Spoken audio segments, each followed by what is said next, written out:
राजमाता की जान खतरे में, हाथ में है विक्रम का दिया हुआ काला जैड। और अग्नि को मिल गई है सम्राट से मौत की सजा। अगर 3 मिनट के अंदर राजमाता की सांसें नहीं लौटी तो अग्नि का सिर धड़ से अलग कर दिया जाएगा। क्या अग्नि अपनी रहस्यमयी सुइयों से मौत को मात दे पाएगी? अब आगे, लेकिन विक्रम ने पहले ही उसे अपनी चचेरी बहन के रूप में एक उपहार दे दिया है। राजकुमारी फैंग ने एक चौंकाने वाली बात कही। क्या? राजमाता ने आश्चर्य से कहा। महारानी डुगो पूरी तरह से हक्की बक्की रह गईं। विक्रम सिंह जैसा अलग थलग, अभिमानी और अक्खर व्यक्ति वास्तव में मिलने पर उपहार देगा? ये कैसे संभव है? विक्रम ने सच में उसे कुछ दिया है। हाँ, उसने सच में उसे उपहार दिया है। क्या दिया गया? राजकुमारी फैंग ने कहा, इसे व्यक्तिगत रूप से वुडिंग मंदिर के गुरु द्वारा आशीर्वाद प्राप्त था। काला जैड। राजमाता की आंखें चौड़ी हो गईं। उसने उस लड़की को उपहार के रूप में काला जैड दिया? हाँ, नहीं, नहीं। राजमाता ने तुरंत अपना सिर हिलाया। जल्दी, जल्दी, उस चीज को वापस लाने के लिए किसी को भेजो। उसे वापस लाना ही होगा। राजकुमारी फैंग ने उलझन में पूछा, क्या इसके पीछे कोई विशेष अर्थ है? बेशक इसका एक कारण है। राजमाता बोलने ही वाली थी कि उन्होंने महारानी डुगो को ध्यान से सुनते हुए देखा। उन्होंने तुरंत ठंडे स्वर में कहा, खैर, इसका एक कारण है। जाओ और उसे जल्दी वापस लाओ। राजकुमारी फैंग, यह विक्रम द्वारा दिया गया था। अगर हम इसे वापस लेते हैं तो क्या यह उसके मुंह पर तमाचा नहीं होगा? राजमाता ने इस बारे में सोचा और सहमत हो गईं। उस बच्चे विक्रम में आत्मसम्मान की अविश्वसनीय रूप से मजबूत भावना थी। लेकिन बूढ़ी औरत राजमाता चिंतित थी क्योंकि वह वहीं थी जब वुडिंग मंदिर के व्यक्ति ने विक्रम सिंह को काला जैड दिया था। उन्होंने काले जैड के वादे, उथले भाग्य लेकिन गहरे स्नेह और प्यार के 3 जन्मों के बारे में सुना था। राजमाता को ये ठीक से समझ या याद नहीं था। वह केवल इतना जानती थी कि काले जैड का ये टुकड़ा विक्रम सिंह की नियति से जुड़ा था और इसे लापरवाही से किसी को नहीं दिया जा सकता था। जाओ, राजमाता ने राजकुमारी फैंग से कहा, जाओ और उस लड़की को अंदर लाओ। मैं खुद उसे देखना चाहती हूँ। राजमाता का चेहरा तनावपूर्ण था और उनकी आंखों से साम्राज्य की सबसे शक्तिशाली महिला का प्रताप छलक रहा था। राजकुमारी फैंग असहाय महसूस कर रही थी। उन्हें नहीं पता था कि चीजें इस मुकाम तक कैसे पहुंच गईं। तो कल, मैं कल तक इंतजार नहीं कर सकती। राजमाता की आवाज़ ठंडी और सख्त थी। मैं उसे अभी देखना चाहती हूँ। वह देखना चाहती थी कि यह लड़की क्या करने में सक्षम है, जिसने उनके छोटे विक्रम को धोखा देकर काले जैड का वह टुकड़ा उसे देने के लिए मना लिया। महारानी डुगो राजमाता के इस कातिलाना क्रोधित रूप को देखकर मन ही मन खुश थीं। राजकुमारी फैंग को आखिरकार इस बार एक झटके का सामना करना पड़ेगा। अगर राजमाता तुम्हारे साथ अच्छा व्यवहार करती हैं तो भी क्या फ़ायदा? इस बूढ़ी औरत के दिल में सबसे महत्वपूर्ण व्यक्ति विक्रम सिंह है। जब तक तुम उसकी रेखा पार करते हो, चाहे तुम कोई भी हो, वह तुम्हें बिना किसी दया के मार डालेगी। लेकिन फिर महारानी डुगो को अचानक एहसास हुआ, ये बूढ़ी औरत विक्रम सिंह को इतना महत्व देती है तो वह दूसरे राजकुमार की माँ और विक्रम सिंह की सौतेली माँ के रूप में इतनी खुश किस बात को लेकर हैं? एक पल के लिए महारानी डुगो गहरे द्वंद्व उलझन में पड़ गईं। राजमाता ने नानी लैन को घूरा, जाओ, अग्नि राठौर को अभी यहाँ लाओ। राजकुमारी फैंग जल्दी से खड़ी हो गईं। अगर नानी लैन अग्नि राठौर को लाने गईं तो वह लड़की पूरी तरह से अनजान होगी और अविश्वसनीय रूप से घबरा जाएगी। नहीं, नहीं, नहीं। राजकुमारी फैंग ने नानी लैन को पकड़ लिया। मैं जाऊंगी, मैं उस लड़की को अंदर लाऊंगी। महामहिम, कृपया क्रोधित न हो। हम्फ। बूढ़ी औरत स्पष्ट रूप से अभी भी बहुत नाखुश थीं। साइनिंग पैलेस से निकलने के बाद राजकुमारी फैंग ने अपनी कनपटियों को रगड़ा, ये सोचकर कि चीजें इस मुकाम तक कैसे पहुंच गईं। राठौर घराना। अग्नि राठौर फैंग के बूढ़े फैंग के पुराने घर पर संरचना फॉर्मेशन के काम में व्यस्त थी। गोपनीयता की आवश्यकता के कारण अग्नि राठौर को व्यक्तिगत रूप से हर कोने में छोटे बड़े सभी संरचना सरणियों फॉर्मेशन एरे का निर्माण करना पड़ा। हालांकि अग्नि राठौर की आत्मा संरचना बहुत मजबूत है। यद्यपि इसमें केवल 1 दिन लगा, उसने पहले ही वह पूरा कर लिया है जो अन्य लोग 1 वर्ष में भी नहीं कर सकते। यहाँ तक कि जब ग्रैंड सेक्रेटरी फैंग बूढ़े फैंग ने इसे देखा तो वह भी चकित रह गए। अग्नि राठौर ने कहा, अब हम सबसे पहले नींव रखेंगे और भूमिगत आत्मा संरचना स्पिरिट एरे स्थापित करेंगे। फिर हम घर की मूल इमारतों को केंद्र में रखते हुए आंशिक संशोधन करेंगे और अंत में हम इन बोतलों और जार के लिए छोटी संरचनाओं पर काम करेंगे। एक छोटी संरचना, उदाहरण के लिए सूखे कुओं के चारों ओर केंद्रित छोटी संरचनाएं हैं और लिसनिंग विंड बॉटल, हवा सुनने वाली बोतल जैसी छोटी संरचनाएं हैं। अंत में ये संरचनाएं पूरे क्षेत्र को कवर करती हैं और एक पूर्णताई संरचना टेआई फॉर्मेशन बनाने के लिए जुड़ती हैं। अग्नि राठौर ने अपनी आंखें उठाईं और अपने माथे से पसीना पोंछा। यद्यपि इस स्थायी संरचना को बनाना थका देने वाला था, वह इसे करके खुश थी। सबसे पहले वह अपने परम सुंदर गुरु से सीखे गए सैद्धांतिक ज्ञान को व्यवहार अभ्यास में एकीकृत कर सकती है। वह इसे जितना अधिक एकीकृत करती है उतना ही अधिक वह अपने गुरु की शिक्षाओं की गहराई की खोज करती है। ग्रैंड सेक्रेटरी फैंग बूढ़े फैंग ने अनगिनत बार संरचनाओं फॉर्मेशंस पर उसकी महारत पर आश्चर्य किया है। दूसरा, एक बार शाही चिकित्सक संरचना इंपीरियल फिजिशियन फॉर्मेशन पूरी हो जाने के बाद उसे और उसके आसपास के लोगों को न केवल साधना के मामले में बल्कि आम लोगों के लिए लंबी उम्र के मामले में भी फायदा होगा। तभी फैंग बेई की रानी राजकुमारी फैंग जिंग्युन प्रांगण स्टारफॉल कोर्टयार्ड में आ पहुंची। आहट सुनकर अग्नि राठौर ने बूढ़े फैंग से विदा ली। राजकुमारी फैंग आप आ गईं। चूंकि वे अभी तक आधिकारिक तौर पर धर्ममाता पुत्री नहीं बनी थी, अग्नि राठौर अभी भी उन्हें राजकुमारी फैंग कहकर ही संबोधित करती थी। जब राजकुमारी फैंग ने अग्नि राठौर को देखा तो उनके चेहरे पर अपराधबोध का भाव आ गया। वह बोलना चाहती थीं लेकिन झिझक रही थीं। क्या हुआ? क्या कुछ हुआ है? अग्नि राठौर एक नज़र में ही बता सकती थी कि कुछ गलत हो गया था। निडर राजकुमारी फैंग को इतना परेशान कर देने वाली बात निश्चित रूप से कोई छोटी बात नहीं हो सकती। छोटी अग्नि राजकुमारी फैंग ने अग्नि राठौर का हाथ पकड़ लिया। उनके चेहरे पर एक कड़वी मुस्कान थी। मुझे बहुत अफसोस है, ये सब मेरी गलती है। क्या महल सहमत नहीं है? अग्नि राठौर को लगा कि केवल महल ही राजकुमारी फैंग को मुश्किल स्थिति में डाल सकता है। राजकुमारी फैंग ने कभी उम्मीद नहीं की थी कि अग्नि राठौर इतनी चतुर होगी और इतनी आसानी से इसका अनुमान लगा लेगी। चूंकि तुमने पहले ही इसका अनुमान लगा लिया है तो मैं अब इसे तुमसे नहीं छिपाऊंगी, मैं तुम्हें सब कुछ बता दूंगी। राजकुमारी फैंग जानती थी कि अग्नि राठौर तेज दिमाग वाली है, इसलिए उन्होंने महल में प्रवेश करने के बाद से जो कुछ भी हुआ था वह सब अग्नि राठौर को बता दिया। अंत में उन्होंने एक व्यंग्यात्मक मुस्कान दी और कहा, छोटी अग्नि, तुम्हें क्या लगता है कि हमें इस बारे में क्या करना चाहिए? राजकुमारी फैंग ने आगे कहा, महल छोड़ने के बाद मैं पहले युवराज के निवास पर गई थी, लेकिन महामहिम विक्रम सिंह वहां नहीं थे और न ही प्रबंधक फैंग बटलर फैंग थे। मुझे नहीं पता कि वह कब वापस आएंगे। ठीक है, मैं आपके साथ महल चलूंगी। अग्नि राठौर हल्की सी मुस्कुराए। अग्नि राठौर एक खुली और ईमानदार इंसान है जो कठिनाइयों का डटकर सामना करती है और कभी किसी चीज से नहीं डरती। महल में सम्राट जनूवू ने कई बार बोलने की कोशिश की लेकिन हर बार झिझक गए। राजमाता का चेहरा सख्त था और उनके आसपास का माहौल जमसा गया था, तनावपूर्ण था। सिर दर्द। राजमाता को अपने माथे पर बिजली जैसी चुभन टीस महसूस हो रही थी, लेकिन काले ज़ेडमुग्यू के बारे में सोचकर वह तनाव में आ गईं और पूरी तरह से स्थिर रहीं।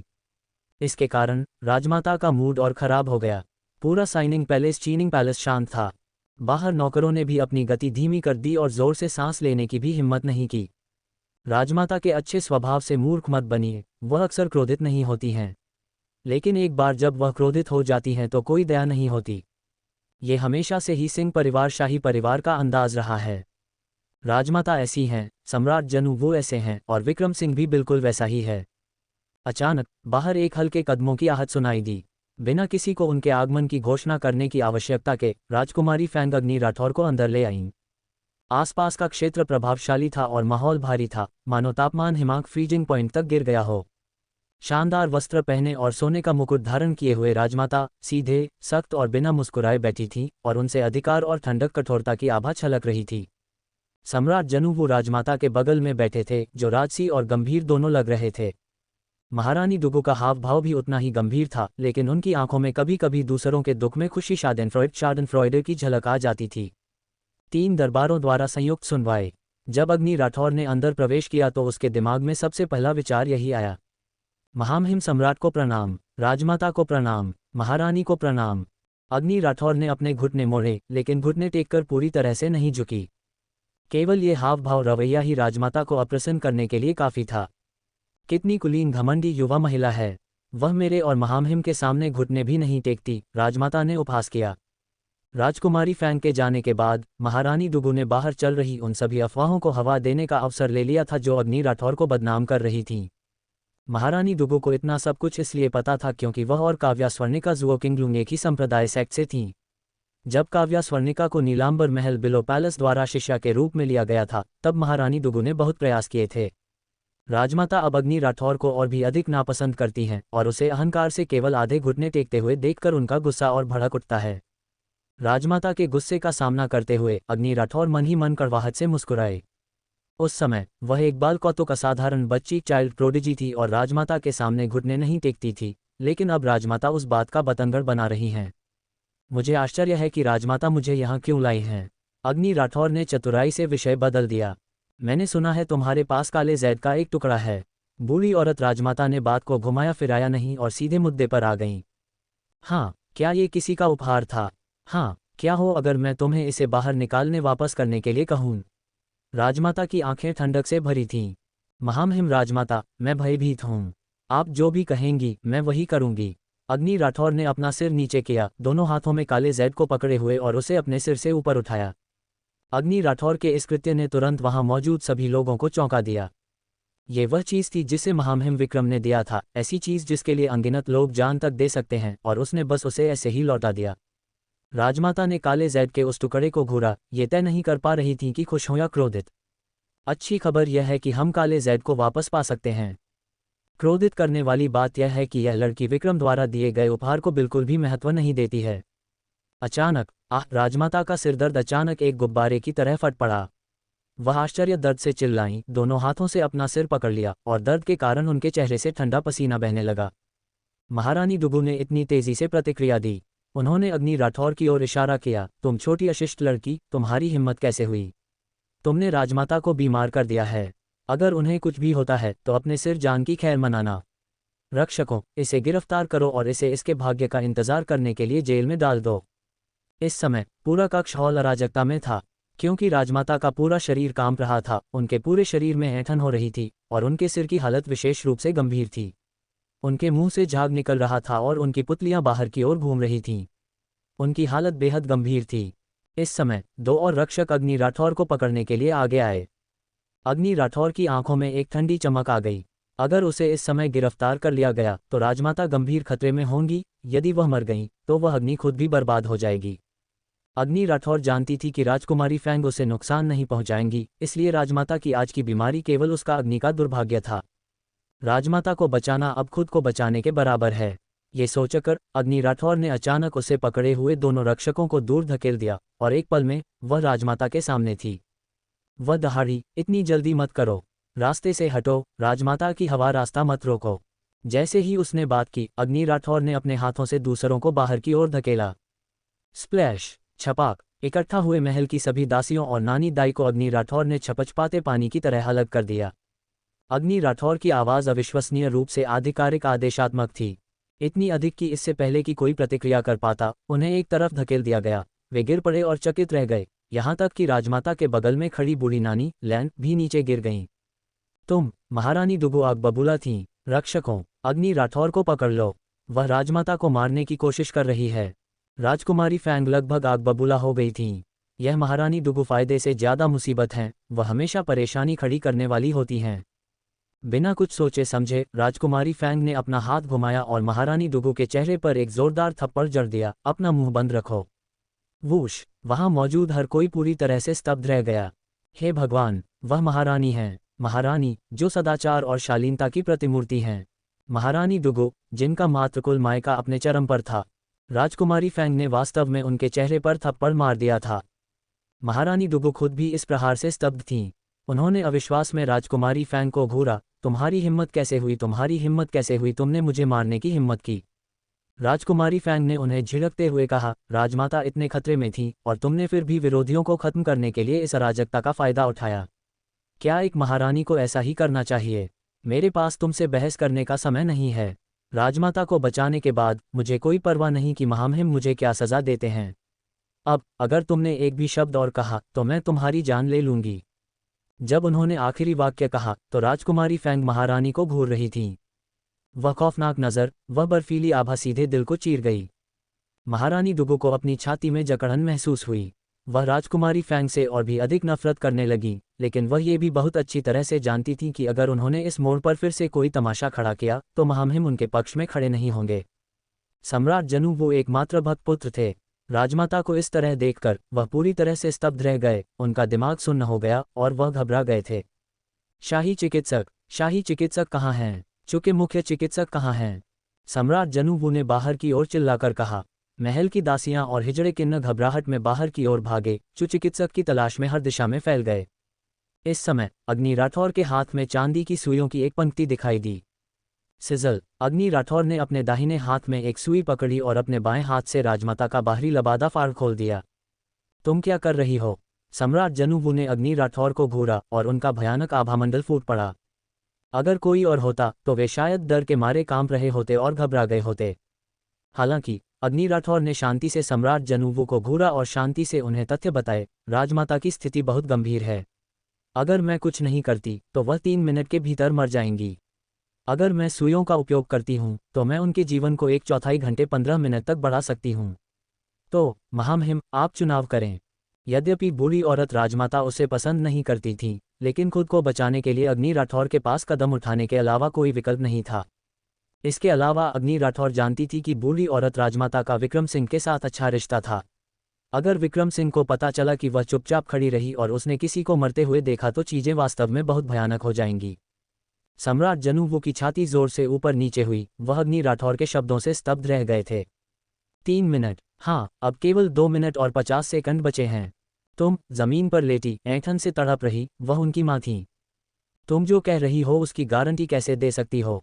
इससे पहले कि अग्नि राठौर कुछ बोल पाती, राजकुमारी फैंग आगे दौड़ी, उनकी आंखें सम्राट जनूवू पर टिकी थीं। मैं शी यारन अपने जीवन की गारंटी देती हूँ। अगर अग्नि राठौर राजमाता को नुकसान पहुंचाती है तो महामहिम, आप मेरा सिर धड़ से अलग कर सकते हैं। सम्राट जनूवू ने राजकुमारी फैंग को ध्यान से देखा। अब केवल 1 मिनट बचा है, अग्नि राठौर ने शांति से उन्हें याद दिलाया। सम्राट जनूवू ने अपने दांत पीसे। जो चिकित्सक अभी तक नहीं पहुंचे थे, कोई भी और देरी? ठीक है, अगर तुम बेकार साबित हुई तो मैं तुम्हारा सिर काट दूंगा। इससे पहले कि सम्राट जनूवू अपनी बात पूरी कर पाते, अग्नि राठौर के हाथ में मौजूद चांदी की सुई राजमाता के शरीर में पहले ही चुभ चुकी थी। सिर से लेकर पेट तक कुल 18 चांदी की सुइयां चुभाई गईं। सभी 18 चांदी की सुइयां अग्नि राठौर द्वारा 3 सेकंड से भी कम समय में लगा दी गई थीं। अग्नि राठौर के इस कौशल का प्रदर्शन ही सम्राट जनूवू को भयभीत आश्चर्यचकित करने के लिए पर्याप्त था। फिर अग्नि राठौर ने अपना दाहिना हाथ हिलाया और उसकी गोरी जैद जैसी हथेली में एक हल्के हरे रंग की रोशनी तैरने लगी। अग्नि राठौर ने अपनी पतली जैद जैसी तर्जनी उंगली से राजमाता की बाहों के बीच इशारा किया। हल्के हरे रंग की रोशनी के धब्बे प्रकाश के छोटे छोटे टुकड़ों में बदल गए और राजमाता के शरीर में विलीन हो गए। हालांकि ये सब अग्नि राठौर की चौड़ी आस्तीन से छिपा हुआ था और उसके अलावा किसी और ने इस पर ध्यान नहीं दिया। ये सब करने के बाद अग्नि राठौर ने राजमाता के शरीर से एक एक करके चांदी की सुइयां निकाली, उन्हें कीटाणुरहित किया, उन्हें सुई की थैली में रखा, उन्हें लपेटा और अपनी आस्तीन में खोंज लिया। फिर वह शांति से खड़ी हो गई और सम्राट जनूवू की ओर सिर हिलाया। सम्राट जनूवू राजमाता को ध्यान से देख रहे थे। उनके आश्चर्य का ठिकाना नहीं रहा। राजमाता, जो कुछ ही क्षण पहले ऐंठन से तड़प रही थीं, अब शांत हो गई थीं। उनकी आंखें बंद होने और उनका चेहरा थोड़ा पीला होने के अलावा बेचैनी का कोई अन्य संकेत नहीं था। सम्राट जनूवू ने अग्नि राठौर को घूरा। राजमाता अभी तक उठी नहीं है, तो तुमने इलाज क्यों रोक दिया? अग्नि राठौर ने अपनी भौहें थोड़ी ऊपर उठाईं। क्या महामहिम का मतलब यह है कि आपको अभी भी मेरे इलाज की आवश्यकता है? अग्नि राठौर के इस रवैये से सम्राट जनूवू को अपनी छाती में जकड़न गुस्सा महसूस हुई। ऐसा कौन करता है जो बीच में ही किसी का इलाज रोक दे और फिर खड़े होकर पूछे, क्या मुझे अभी भी उनका इलाज करने की आवश्यकता है? ये राजमाता का इलाज हो रहा है। ये लड़की अविश्वसनीय रूप से दुस्साहसी है। राजमाता को क्या बीमारी है? सम्राट जनूवू ने अग्नि राठौर को घूरते हुए पूछा। अग्नि राठौर ने एक पल के लिए सोचा, फिर सम्राट जनूवू से पूछा, क्या आप सच्चाई सुनना चाहते हैं या? सम्राट जनूवू मज़ेदार और हताश दोनों थे। इस समय बेशक मैं सच सुनना चाहता हूँ। अग्नि राठौर ने आह भरी। सच्चाई यह है कि बूढ़ी औरत को क्रोनिक नेफ्राइटिस, गुर्दे की बीमारी, उच्च रक्तचाप, हाई ब्लड प्रेशर और उनके दिमाग में ट्यूमर फट गया है। सम्राट जनूवू का दिमाग सुन्न हो गया। वह इनमें से हर एक शब्द को अलग अलग पहचानते थे, लेकिन जब उन्हें एक साथ रखा गया तो वह उन्हें समझ नहीं पाए। न केवल वह नहीं समझ पाए, बल्कि बाकी सभी लोग भी उलझन में थे। तुम्हारा क्या मतलब है? सभी ने एक दूसरे को उलझन में देखा। इससे पहले कि अग्नि राठौर समझा पाती, तभी बाहर से जल्दबाजी में कदमों की आहट सुनाई दी। शाही चिकित्सक जो जल्दी से आ गए, उन्हें नानी लैन घसीटते हुए ला रही थी और उनका बाहरी लबादा फटा हुआ था। जल्दी जल्दी जल्दी! नानी लैन ने डॉक्टर चु का प्रतीक टोकन लिया और उसे जोर से अंदर फेंक दिया। सभी अस्त व्यस्त चिकित्सक, जिसका माथा पसीने से भीगा हुआ था, उसने ऊपर देखा और सम्राट जनूवू को पाया। वह तुरंत झुककर प्रणाम करने के लिए तैयार हो गया। सम्राट जनूवू दहाड़े, ये कैसा शिष्टाचार है? आओ और राजमाता को देखो। इस समय राजमाता को सम्राट जनूवू द्वारा पहले ही बिस्तर पर लिटा दिया गया था। ठीक है, ठीक है, ठीक है। चूंकि चिकित्सक ने तुरंत राजमाता की नब्ज जांची। हालांकि उनके चेहरे के भाव तेजी से अजीब होते गए, उनकी आंखों में राहत की झलक थी।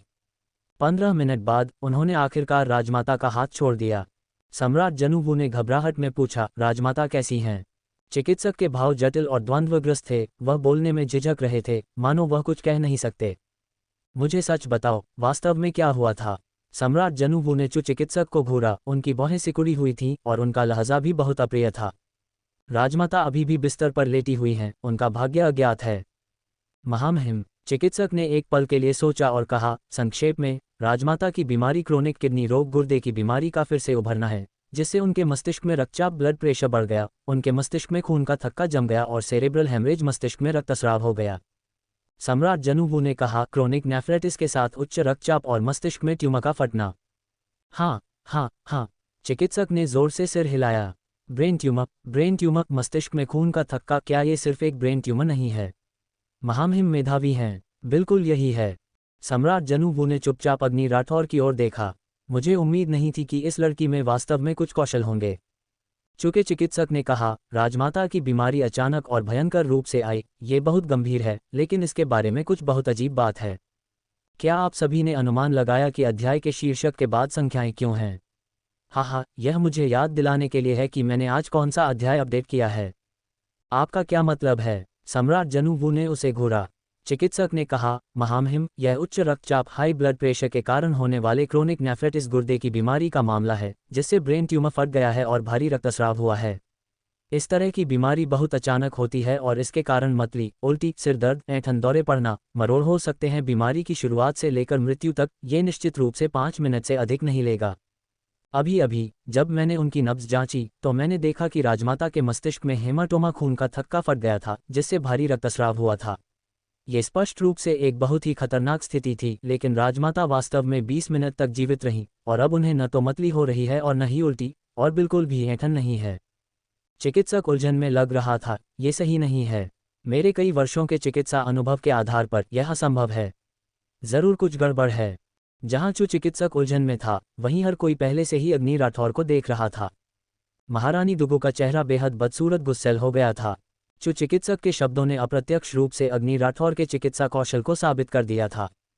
अगर अग्नि राठौर ने हस्तक्षेप न किया होता तो राजमाता पहले ही मर चुकी होती। उसने सच में उन्हें बचा लिया। महारानी दुगो ने अपनी मुट्ठियां भींच लीं और अपने दांत पीस लिए। वह सोच रही थी कि क्या उन्हें अपने महल में लौटने के बाद काव्या स्वर्णिका जुओ किंगलुंग को पत्र लिखना चाहिए। इस समय सम्राट जनूवू ने अग्नि राठौर की ओर देखा और हल्के से खांसा, तुम्हारे आने से पहले किसी ने राजमाता को बचाया है। यही बात है। डॉक्टर चू ने तालियां बजाईं।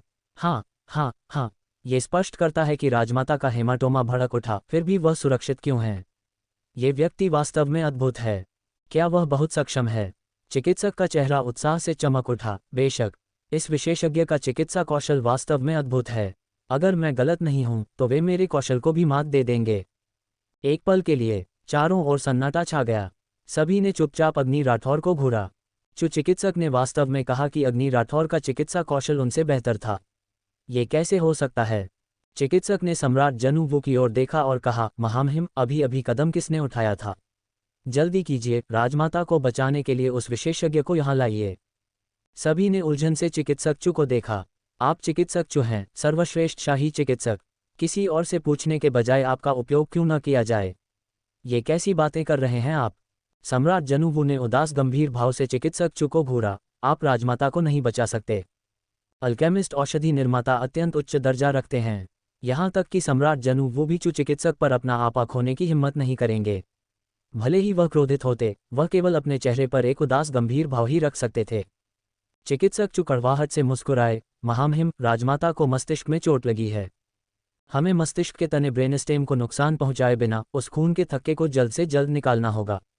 इस तरह की नाजुक सर्जरी मेरे अधीनस्थों की क्षमता से परे है। जहां तक मेरी बात है, मैं एक कोशिश कर सकता था, लेकिन सफलता दर केवल 50% है। इसके अलावा, जैसा कि महामहिम जानते हैं, मैं वर्तमान में रॉयल स्तरीय अल्केमिस्ट, शाही स्तर के औषधि निर्माता के लिए आगे बढ़ रहा हूं, जिसमें बहुत अधिक आध्यात्मिक ऊर्जा, स्पिरिचुअल एनर्जी की खपत होती है। इसलिए सफलता दर संभवतः केवल 20% ही है। 20%? चिकित्सक के अनिच्छुक होने की तो बात ही छोड़िए, भले ही वे तैयार होते, सम्राट जनूवू इसके लिए सहमत नहीं होते। चु चिकित्सक ने व्यंग्यात्मक मुस्कान के साथ कहा, तो महामहिम, हमें अभी भी आपका इलाज करने के लिए उस विशेषज्ञ को आमंत्रित करना होगा। वह विशेषज्ञ वास्तव में अद्भुत है। क्या वह सच में इतना शक्तिशाली है? सम्राट जनूवू ने अग्नि राठौर की ओर देखा। 13 साल की एक लड़की जो पतली और कमजोर दिखती है, क्या उसका चिकित्सा कौशल सच में इतना अद्भुत हो सकता है? वह गर्भ से ही शुरुआत करते हुए केवल 10 से अधिक वर्षों से ही चिकित्सा का अभ्यास कर रही है। सच में अद्भुत। डॉक्टर चु की आंखें चौड़ी हो गईं, उनका चेहरा गंभीर और उत्सुक था। फिर उन्होंने विशेषज्ञ की प्रशंसा के पुल बांध दिए। वह विशेषज्ञ अद्भुत है। केवल चांदी की सुइयों के साथ वह राजमाता के मस्तिष्क में रक्त के ट्यूमर के फटने रक्तस्राव को रोकने में सक्षम थे और उनके शरीर में अराजक ऊर्जा प्राण ऊर्जा को वापस मस्तिष्क में निर्देशित किया, जिससे मस्तिष्क में संतुलन प्राप्त हुआ। अद्भुत। मैं अपने आप पर शर्मिंदा हूं कि मुझे यह एक कौशल भी नहीं आता। सम्राट जनूवू खुद को अग्नि राठौर की ओर एक बार फिर देखने से नहीं रोक पाए। क्या इस लड़की का चिकित्सा कौशल वास्तव में इतना अद्भुत था? उन्होंने पहले कभी इस बारे में नहीं सोचा था। वैसे महामहिम, ये व्यक्ति आखिर है कौन? चूंकि शाही चिकित्सक ने तुरंत पूछा। अकेले इस बात के आधार पर उन्हें राजमाता की स्थिति की कम से कम 60% समझ है। यदि वह उनका इलाज करते तो राजमाता के बचने की संभावना बहुत अधिक होती। जान बचाने के लिए सम्राट जनूवू ने चु चिकित्सक को घूरा। चिकित्सक ने सिर हिलाया। हाँ महामहिम, राजमाता की स्थिति अत्यंत गंभीर है। हमें उस विशेषज्ञ को फिर से बुलाना होगा, अन्यथा मुझे डर है कि राजमाता का जीवन खतरे में पड़ जाएगा। सभी ने चुपचाप अग्नि राठौर को देखा।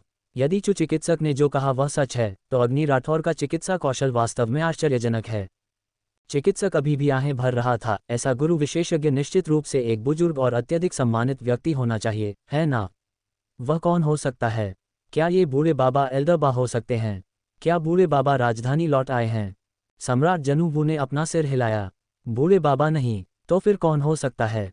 हमारे जुनवू साम्राज्य में इतना शक्तिशाली अल्केमिस्ट औषधि निर्माता कब प्रकट हुआ? मैंने उनके बारे में बिल्कुल भी नहीं सुना था। मेरी गलती। सभी ने चिकित्सक चु को सहानुभूतिपूर्ण नज़रों से देखा। सिर्फ उन्होंने ही इसके बारे में नहीं सुना है, किसी ने भी नहीं सुना। हमें इस अल्केमिस्ट को ढूंढना होगा और उन्हें एकांत से बाहर आने के लिए राजी करना होगा। इससे न केवल राजमाता की बीमारी ठीक होगी, बल्कि मुझे रॉयल स्तरीय शाही स्तर के अल्केमिस्ट के पद पर आगे बढ़ने के लिए भी उनसे परामर्श करने की आवश्यकता होगी। यह मामला अत्यंत महत्वपूर्ण है। वहां मौजूद लोगों ने अपना ध्यान वापस अग्नि राठौर की ओर लगाया। आप सब इस युवा लड़की को क्यों देख रहे हैं?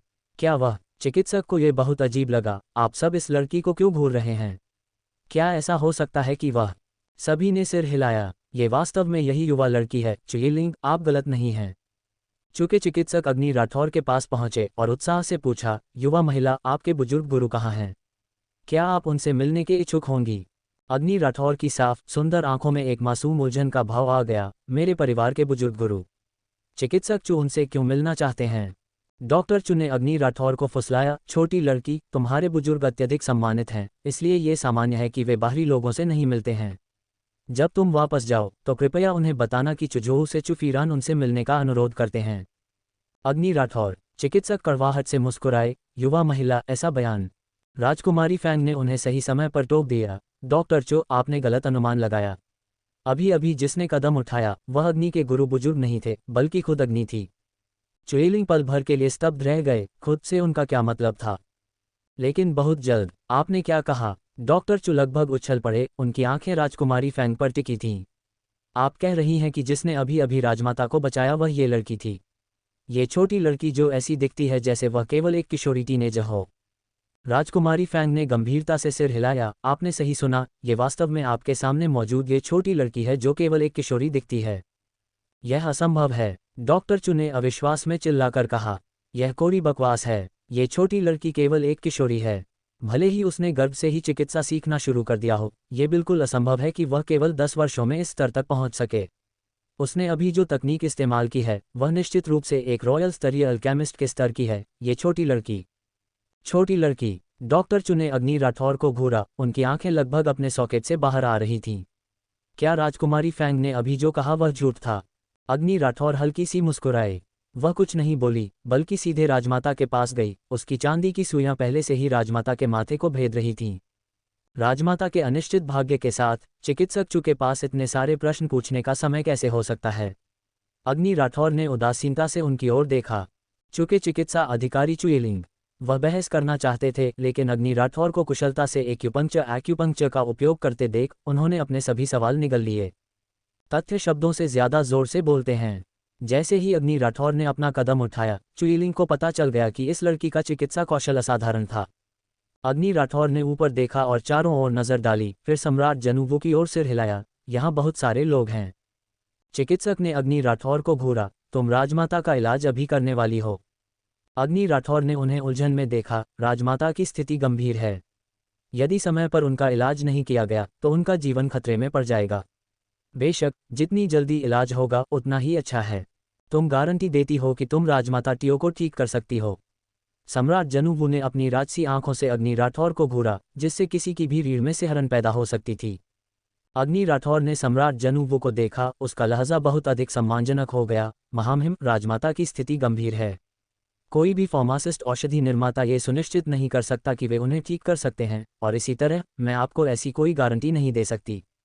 अग्नि राठौर ने एक कलम उठाए और जल्दी से एक प्रतिबद्धता पत्र सहमति पत्र लिखा। महामहिम, आपके द्वारा इस प्रतिबद्धता पत्र पर हस्ताक्षर करने के बाद ही मैं राजमाता का इलाज शुरू कर सकती हूँ। सम्राट जनूवू ने उस रात उस कागज को लिया और उस पर नजर डाली। उनका चेहरा तुरंत पीला पड़ गया। बकवास। जब सम्राट जनूवू क्रोधित हुए तो दबंग आध्यात्मिक ऊर्जा की एक लहर उठ खड़ी हुई। वहां मौजूद हर कोई अपने दोनों घुटनों के बल बैठ गया। अग्नि राठौर को एक अदृश्य बल महसूस हुआ, मानो ताई पर्वत माउंट टाई उस पर दबाव डाल रहा हो। गड़गड़ाहट। अग्नि राठौर को अपने पूरे शरीर में, विशेष रूप से अपने घुटनों में तेज दर्द महसूस हुआ, जो सुन्न हो गए थे। जुनवू साम्राज्य के महामहिम सम्राट से निकलने वाली ड्रैगन प्रचंड शक्ति की शक्ति छा गई। वहां मौजूद हर कोई पहले ही घुटने टेक चुका था और केवल अग्नि राठौर ही खड़ी थी। सम्राट जनूवू वास्तव में अपने नाम के अनुरूप थे। एक राष्ट्र के सम्राट के रूप में ड्रैगन की विस्मयकारी शक्ति के तहत वह कितने भयानक थे। ये किसी के दिल की गहराई से निकलने वाला कंपन था। इस समय सम्राट जनूवू की तुलना में अग्नि राठौर की ताकत एक शिशु की तरह कमजोर थी। वह ठंडे पसीने से भीग गई थी और उसकी त्वचा के नीचे नीली नसें सूज गई थीं और रक्त कोशिकाओं से खून बह रहा था। मेरा शरीर लगभग कुचल ही गया था। उसके पतले भरे हुए पैर अनियंत्रित रूप से कांप रहे थे। पूर्ण शक्ति एब्सोल्यूट पावर के सामने इच्छा शक्ति और सहन शक्ति एक मजाक के अलावा और कुछ नहीं है। थम्प धम्मा। अग्नि राठौर ने अपने घुटने मोड़े और जमीन पर सीधे घुटने टेक दिए, जिससे एक स्पष्ट आवाज आई। उसने सत्ता के सामने समर्पण नहीं किया, बल्कि पूर्ण शक्ति एब्सोल्यूट स्ट्रेंथ के सामने समर्पण करने के लिए मजबूर होना पड़ा। अब क्या तुम अभी भी जिद करती हो कि मैं हस्ताक्षर करूं? सम्राट जनूवू राजसी और ठंडे थे, उनकी आंखें बर्फ की तलवारों की तरह तेज थीं। सम्राट जनूवू एकमात्र भक्त पुत्र थे। वह हमेशा याद रखेंगे कि कैसे राजमाता और उनका बेटा इस ठंडे और गहरे महल में जीवित रहने के लिए एक दूसरे पर निर्भर थे। राजमाता ने अपने कमजोर शरीर से भी उन्हें बचाया, अनगिनत ठंडों और तलवारों को सहा और अंततः उन्हें सम्राट के पद तक पहुंचाया। इसलिए मातृभक्ति जीवन में उनकी सर्वोच्च प्राथमिकता है। इसलिए राजमाता के साइनिंग पैलेस में सम्राट जनूवू ने शाही महिमा के किसी भी निशान के बिना एक साधारण माँ और बेटे की तरह उनके साथ बातचीत की। लेकिन अब जब राजमाता गिर गई हैं और उनका जीवन खतरे में है, तो सम्राट जनूवू चिंतित और क्रोधित हैं। महामहिम, जैसे ही चुईलिंग बोलने वाले थे, सम्राट जनूवू की बर्फीली आंखें उन पर टिक गईं और उन्होंने एक एक शब्द चबाते हुए कहा, अगर राजमाता को कुछ भी होता है तो चुफीरान, क्या तुम्हें लगता है कि मैं तुम्हारा सिर नहीं काट दूंगा? चुका चिकित्सक ठंडे पसीने से भीग गया था। वह जानता था कि वह गलत था।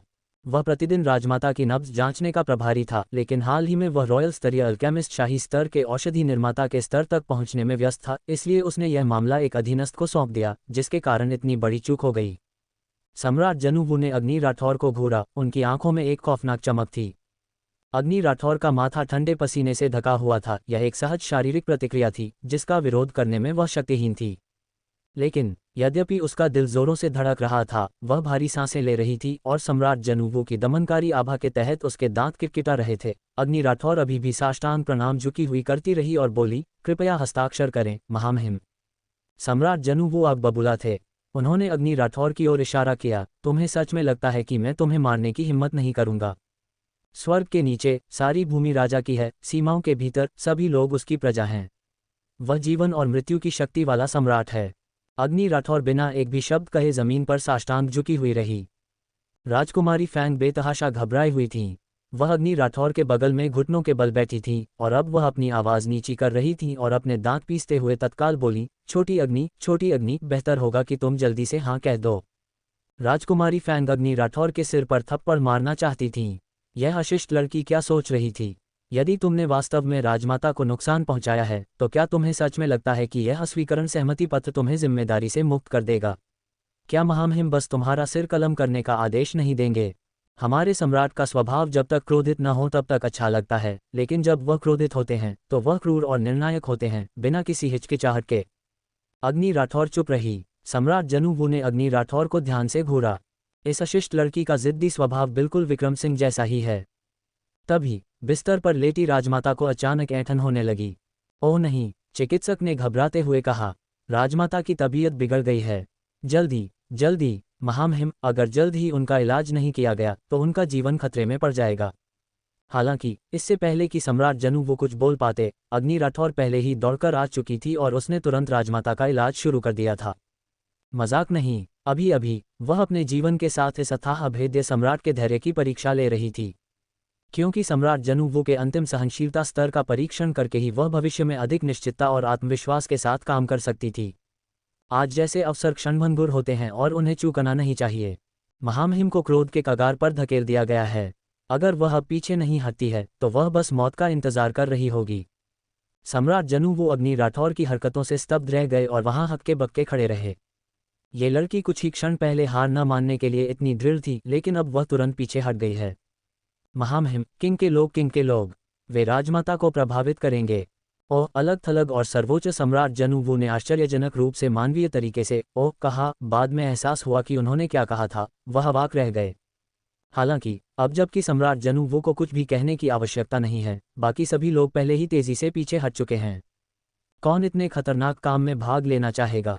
अगर राजमाता को कुछ भी होता है तो लोग मारे जाएंगे, ठीक है। हालांकि महारानी डुगू के जाने से पहले उनकी जहरीली नज़र अग्नि राठौर पर टिकी थी। वह सच में इसे समझ नहीं पा रही थी। माहौल इतना तनावपूर्ण, इतना खतरे से भरा हुआ था। यदि दोनों पक्षों ने आमने सामने एक दूसरे का सामना किया होता तो जो भी पहले हार मानता उसका सम्मान चेहरा कम हो जाता।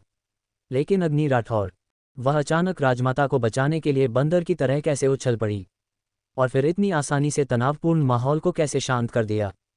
महामहिम को हस्ताक्षर करने के लिए मजबूर करने का क्या हुआ?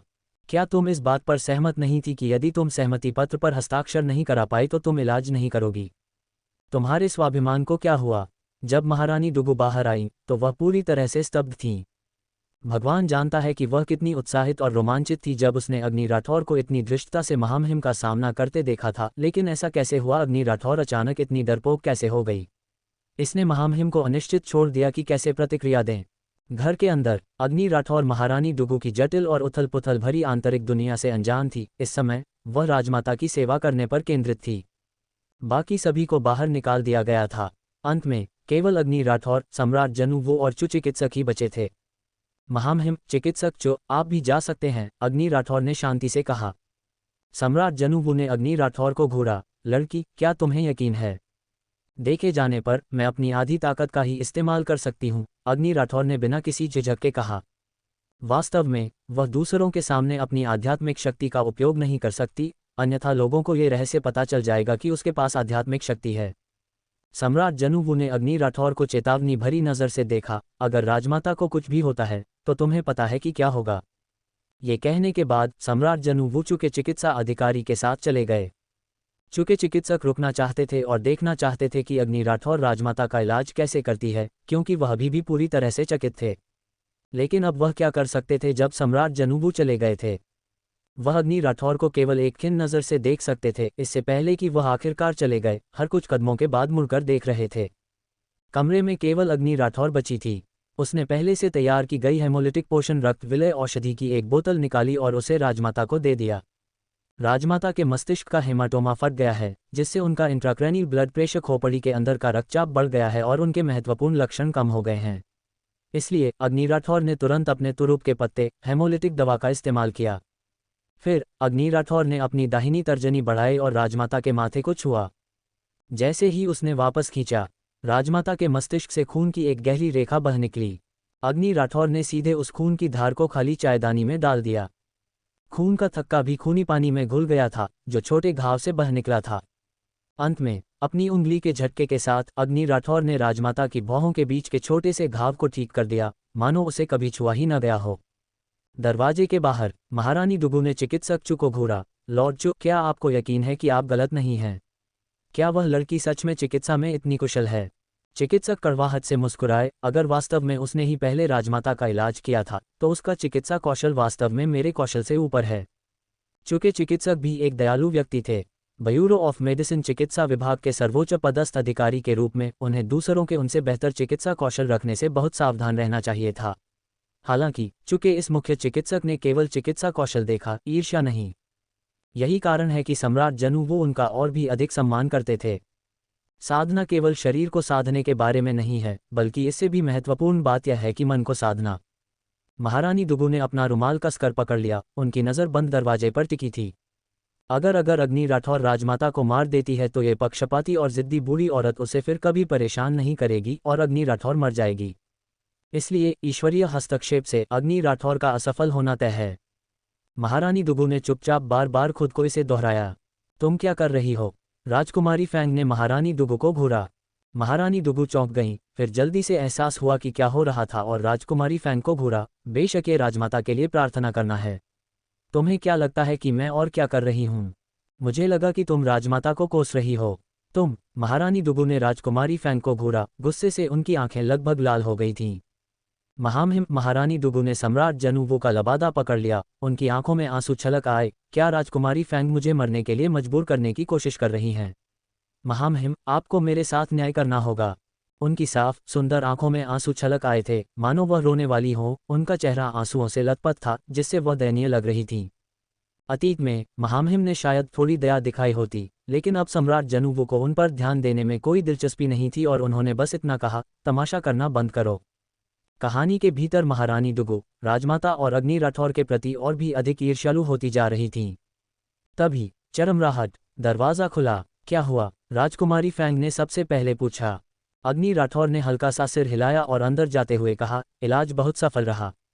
राजमाता के मस्तिष्क से खून के धब्बे थक के हटा दिए गए हैं, लेकिन ये केवल एक अस्थायी समाधान है, कोई इलाज नहीं है। तुम्हारे कहने का क्या मतलब है? सम्राट जनूवो की गहरी खौफनाक आंखों ने अग्नि राठौर को बर्फीली नज़र से घूरा। लक्षणों का इलाज करने का मतलब है कि इस बार बीमारी साफ हो गई है, लेकिन अगर बीमारी का कारण नहीं खोजा गया और मूल स्रोत से घाव का इलाज नहीं किया गया तो राजमाता की बीमारी फिर से उभर आएगी, और अगर यह फिर से उभरती है तो एक भगवान भी उन्हें नहीं बचा सकता। इतना गंभीर? सम्राट जनूवो का चेहरा काला पड़ गया, उनकी प्रभावशाली बाघ जैसी आंखें चिकित्सक चू को घूर रही थीं। चूंकि चिकित्सक घुटनों के बल बैठ गए, महामहिम, यह मेरी गलती है। मैं रॉयल अल्केमिस्ट शाही स्तर के औषधि निर्माता के पद पर आगे बढ़ने में इतना व्यस्त रहा हूं कि। सम्राट जनूवो ने चिकित्सा अधिकारी चू यिलिंग को देखना बंद किया और अग्नि राठौर को घूरा। तुम क्या इलाज सुझाती हो? अग्नि राठौर ने शांति से कहा, यद्यपि राजमाता को मस्तिष्क की बीमारी है, लेकिन शुरुआती घाव गुर्दे में था। गुर्दे की कमजोरी यकृत लिवर को पोषण नहीं दे सकती, जिससे लिवर यांग में गर्मी पैदा होती है और कफ और आग अंदरूनी रूप से जमा हो जाते हैं। यही कारण है कि राजमाता की बीमारी इतनी गंभीर स्थिति में है। हम फार्मासिस्ट औषधि निर्माताओं का एक पैतृक आदर्श वाक्य है, तत्काल मामलों में लक्षणों का इलाज करें और कम जरूरी मामलों में मूल कारण का इलाज करें। अब जब सबसे जरूरी समय बीत चुका है तो हम मूल कारण का धीरे धीरे इलाज कर सकते हैं। इसलिए हमें गुर्दे से शुरुआत करनी चाहिए। सम्राट जनूवो की राजसी और खौफनाक आंखों ने अग्नि राठौर को घूरा। जैसे ही अग्नि राठौर ने दवा पकड़ी, उसने विस्तार से समझाया, सबसे पहले यकृत लिवर को पोषण देने, हवा को बुझाने और कफ और आग को पचाने खत्म करने के लिए शाओसन का उपयोग करें। फिर यकृत को पोषण देने और मन को शांत करने के लिए बेर के बीज की दवा जूजूब सीड मेडिसिन दें। सम्राट जनूवो ने चू चिकित्सक की ओर देखा। हाँ, बिल्कुल सही। डॉक्टर चू ने जल्दबाजी में सिर हिलाया। सम्राट जनूवो, उन्होंने अग्नि राठौर को घूरा, तुम्हारे अनुसार राजमाता कब तक उठेंगी, होश में आएंगी? दवा हर घंटे दी जाएगी। 3 घंटे बाद राजमाता होश में आ जाएंगी, लेकिन वह केवल होश में होंगी और अभी भी आसानी से हिलने डुलने में असमर्थ होंगी। सम्राट जनूवो ने सिर हिलाया। अग्नि राठौर की उम्र में किसी को सच में उसके चिकित्सा कौशल पर संदेह करना होगा, लेकिन उसके कार्यों ने सभी को प्रभावित किया है। अब हमें केवल 3 घंटे इंतजार करना होगा। सम्राट जनूवो ने अपना हाथ हिलाया और अपने आदमियों को दवा लाने का इशारा किया। इंतजार की यह प्रक्रिया अविश्वसनीय रूप से लंबी लगी, हर एक मिनट और हर एक सेकंड एक अनंत काल की तरह लग रहा था। अंत में 3 घंटे बीत चुके हैं। हालांकि राजमाता के जागने का कोई संकेत नहीं मिला। महारानी डुगू ने तुरंत अपने हाथ में रुमाल कस लिया, उनकी नज़र अग्नि राठौर पर टिकी थी। कुमारी अग्नि, क्या तुमने यह नहीं कहा था कि राजमाता 3 घंटे में होश में आ जाएंगी? लेकिन अब राजमाता अभी तक होश में क्यों नहीं आई हैं? अग्नि राठौर ने राजमाता को घूरा, उसकी आंखों में एक अजीब सा भाव आ गया। इस समय हर कोई अग्नि राठौर को घूर रहा था और सम्राट जनू वो उसे बिना एक भी शब्द कहे घूर रहे थे। उनकी नज़र खौफनाक, गहरी और तेज थी। अग्नि राठौर की आंखें और भी अधिक अजीब होती गईं। वह राजमाता के पास गई और राजमाता की कलाई पर अपनी उंगलियां रख दीं। फिर उसने अपना हाथ हटा लिया और धीरे से खड़ी हो गई। अग्नि राठौर, क्या तुमने राजमाता के स्वास्थ्य को बर्बाद कर दिया है? क्या राजमाता अब उठने नहीं वाली हैं? महारानी डुगू ने सीधे मामले की तह की ओर इशारा किया। पल भर में सम्राट जनूवो की नज़र ठंडी और भयानक हो गई। एक कातिलाना इरादा उमड़ पड़ा। अग्नि राठौर चुप रही। महारानी डुगू इस बात को लेकर और भी आश्वस्त हो गईं कि अग्नि राठौर ने राजमाता की जान स्वास्थ्य को बर्बाद कर दिया होगा। एक पल के लिए उनकी आंखों में दूसरों के दुख में खुशी शादेनफ्रॉयड की झलक आ गई। अग्नि राठौर बर्बाद हो गई है, वह इस बार सच में बर्बाद हो गई है। हालांकि ठीक उसी समय जब महारानी डुगू खुद पर अत्यधिक प्रसन्न महसूस कर रही थी, तभी अचानक चिकित्सक उनकी नब्ज जांचने के लिए आगे बढ़ा और अचानक उसके चेहरे का भाव बहुत अजीब हो गया। सभी ने उन्हें उलझन में देखा। ये चिकित्सक चुचुयेलिंग के चेहरे पर एक अजीब भाव आ गया। ये कैसे हो सकता है? हर कोई बेहद उत्सुक था। वास्तव में क्या हुआ था? मुझे जल्दी बताओ। क्या ये कोई अच्छी बात है या बुरी बात? राजकुमारी फैंग ने सबसे सीधे तौर पर पूछा। चिकित्सक चु ने अपनी जांघ थपथपाई। बहुत बढ़िया खबर। ये बिल्कुल शानदार खबर है। क्या आप सभी ने ध्यान नहीं दिया कि राजमाता ने थोड़ी अधिक आध्यात्मिक ऊर्जा, स्पिरिचुअल एनर्जी प्राप्त कर ली है? हाँ, इस समय सम्राट सहित सभी की आंखों में आश्चर्य की झलक थी। जब तक चिकित्सक चु ने हमें याद नहीं दिलाया, हमने इस पर ध्यान नहीं दिया था। लेकिन उनके बताने के बाद हम सभी ने वास्तव में इसे खोज लिया। क्या राजमाता के पास आध्यात्मिक ऊर्जा है? उस समय राजमाता को गंभीर चोट लगी थी और उनकी उन्नत उम्र बुढ़ापे के साथ उनके कई एक्यूपॉइंट्स अवरुद्ध बंद हो गए हैं। यदि आध्यात्मिक ऊर्जा वास्तव में अनवरुद्ध हो सकती है तो यह उनके स्वास्थ्य के लिए बहुत लाभकारी होगा। डॉक्टर चु अपना उत्साह नहीं छिपा पाए। और सबसे महत्वपूर्ण बात, चुयिलिंग ने उत्साह से सम्राट जनूवो की ओर देखा। महामहिम, क्या आपको याद है कि मैंने आपको पहले क्या बताया था? राजमाता का जीवन काल अपने अंत के करीब है। सम्राट जनूवो का चेहरा असामान्य रूप से काला पड़ गया, गंभीर हो गया। लेकिन अब जब आध्यात्मिक ऊर्जा सक्रिय हो गई है और अवरुद्ध एक्यूपॉइंट साफ हो गए हैं, तो राजमाता का जीवनकाल बढ़ाया जा सकता है। यह एक बड़ी घटना है जो जीवन को बढ़ा सकती है, डॉक्टर चु ने उत्साह से कहा। सम्राट जनूवो के चेहरे पर आखिरकार उत्साह दिखाई दिया। सच में? बिल्कुल सच, बिल्कुल सच। चिकित्सक चु ने अग्नि राठौर से पूछना नहीं भूला, कुमारी अग्नि, क्या ये सही है? अग्नि राठौर ने सिर हिलाया। ये सच है। सम्राट जनूवो बहुत खुश थे। सम्राट के पद तक पहुंचने के बाद उनके जैसा मातृभक्त व्यक्ति कोई अन्य महत्वाकांक्षा नहीं रखता था। यदि राजमाता कुछ और वर्ष जीवित रह सकती हैं तो वह कोई भी कीमत चुकाने को तैयार होंगे। अच्छा, बहुत अच्छा। सम्राट जनूवो ने एक गहरी सांस ली। यह एक अच्छी बात है। महारानी डुगो पूरी तरह से चकरा गई थीं। वह समझ नहीं पा रही थीं कि नियति उनके खिलाफ क्यों काम कर रही थी। वह जो भी कामना करती थीं वह सच हो जाता था, वह जो भी कामना करती थीं उनके खिलाफ वह नहीं होता था। न केवल ये सच नहीं होगा बल्कि यह विपरीत रूप से अग्नि राठौर को भी लाभ पहुंचाएगा। क्या ऐसा हो सकता है कि अग्नि राठौर स्वर्ग ईश्वर की पसंदीदा बेटी, स्वर्गीय डाउ, हेवनली डाउ हो? लेकिन राजमाता अभी तक उठी होश में नहीं है। क्या कुछ हो गया होगा? अन्य उपपत्नियों रानियों की अनुपस्थिति और कोई मोहरा हथियार उपलब्ध न होने के कारण महारानी डुगू के पास आगे बढ़कर खुद अग्नि राठौर पर हमला करने के अलावा कोई विकल्प नहीं था। मुझे नहीं पता कि महारानी डुगू इतनी बदकिस्मत क्यों थीं। उन्होंने अभी अभी वे शब्द कहे ही थे कि बिस्तर पर आंखें बंद किए लेटी पुरानी सम्राज्ञी राजमाता ने अपनी उंगलियां हिलाईं। राजकुमारी फैंग ने उत्साह से कहा। राजमाता की उंगली हिली। मैंने अभी अभी इसे देखा। फिर हर किसी ने स्पष्ट रूप से देखा कि साम्राज्य की सबसे कुलीन महिला ने अपनी आंखें खोलीं। एक पल के लिए हर किसी की नज़र कुछ धुंधली, अवाक हो गई। जैसे जैसे उनकी उम्र बढ़ती गई, राजमाता की आंखें धुंधली मोतियाबिंद जैसी हो गई थीं और उनमें एक धुंधला सफ़ेद धब्बा था जिससे उनकी दृष्टि बहुत धुंधली हो गई थी। लेकिन अब जब राजमाता ने अपनी आंखें खोलीं तो वे इतनी साफ और स्पष्ट थीं मानो उन्हें पानी से धोया गया हो, बिल्कुल एक बच्चे की आंखों की तरह। यही कारण है कि जब सभी ने राजमाता की आंखों को देखा तो वे इतने आश्चर्यचकित थे। ये महारानी डुगू का चेहरा तुरंत बेहद बदसूरत, गुस्सैल, निराश हो गया। बिना किसी की मदद के राजमाता खुद ही बैठ गईं। सभी। सिर्फ 3 घंटे पहले राजमाता इंट्राक्रैनियल हाइपरटेंशन, दिमाग की नसों में सूजन और स्ट्रोक आघात से पीड़ित थीं। उनका जीवन अधर में लटका हुआ था।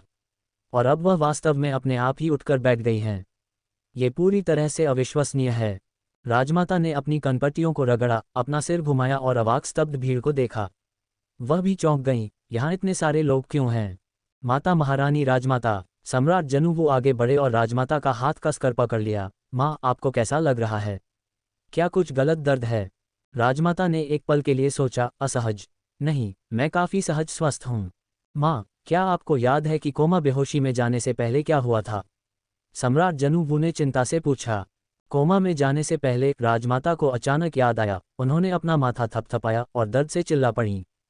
राजकुमारी फैंग्याया का दिल बैठ गया। महामहिम राजमाता, आप अभी अभी मौत के मुंह से बची हैं, कृपया अपना सिर मत थपथपाए। जब उन्होंने सुना कि राजमाता के मस्तिष्क में खून का ट्यूमर फट गया है, तो वह डर के मारे लगभग मर ही गई थीं। इससे पहले कि राजमाता राजकुमारी फैंग की बातों को सुन पाती, उन्होंने उनका हाथ पकड़ लिया और कहा, या वह युवा लड़की अग्नि राठौर चिकित्सा में कैसे कुशल हो सकती है? वह शायद तुम्हें धोखा देने की कोशिश कर रही है। मैंने इसके बारे में सोचा है और तुम उसे कुछ इनाम दे सकती हो, लेकिन ये लड़की, हम उसे स्वीकार नहीं करेंगे। एक पल के लिए वहां मौजूद सभी लोगों ने राजमाता को एक बहुत ही अजीब हैरानी भरी नज़र से देखा। राजकुमारी फैंग झिझकी, मानो वह कुछ कहना चाहती थी लेकिन रुक गईं। राजमाता ने राजकुमारी फैंग के सिर पर थप्पड़ मारा। उनका चेहरा गंभीर था। क्या तुम समझी?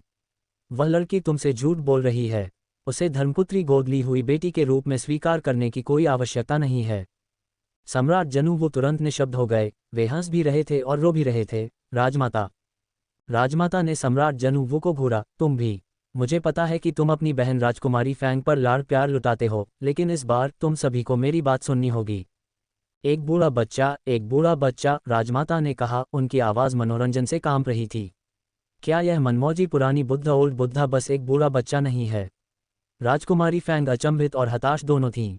ये सोचकर कि कैसे वह अभी अभी मौत के मुंह से बची थीं और अब फिर से ऊर्जा से भरी थीं, राजकुमारी फैंग मुनि और अग्नि राठौर का हाथ पकड़ लिया। वह कृतज्ञता से भरी थीं। बच्ची, इस बार तुम्हारा बहुत बहुत धन्यवाद। हाँ। राजमाता का ध्यान अग्नि राठौर पर गया और उनकी आंखें तुरंत चमक उठीं। ये किसकी बच्ची है? वह बहुत सुंदर है। बूढ़ी औरत राजमाता को अपनी उम्र में जीवंत और सुंदर युवा पुरुषों और महिलाओं को देखना बहुत पसंद था। इसलिए अग्नि राठौर का चेहरा देखकर उनकी आंखें तुरंत चमक उठीं। ये बच्ची बहुत सुंदर है। मुझे नहीं लगता कि वह जुओ चौहान परिवार की उस लड़की से कम सुंदर है। जुओ चौहान परिवार की वह लड़की, क्या वह काव्या स्वर्णिका जुओ किंगलुंग नहीं है? राजकुमारी फैंग अग्नि राठौर और काव्या स्वर्णिका के बीच की दुश्मनी से अनजान थीं। उन्होंने मुस्कुराते हुए कहा, महामहिम राजमाता की पारखी नज़र है। ये लड़की जुओ चौहान परिवार की उस लड़की से भी अधिक सुंदर है। हाँ हाँ। राजमाता सुंदर छोटी लड़की को देखकर काफ़ी खुश थीं और उन्होंने बिस्तर के किनारे को थपथपाया। बच्ची, आओ और बैठ जाओ। अग्नि राठौर सच में निशब्द थी। उसे मज़ेदार और हताश दोनों महसूस हो रहा था। हालांकि वह फिर भी आगे बढ़ी और राजमाता के सामने बैठ गई। तुम्हारा नाम क्या है? तुम कितने साल की हो?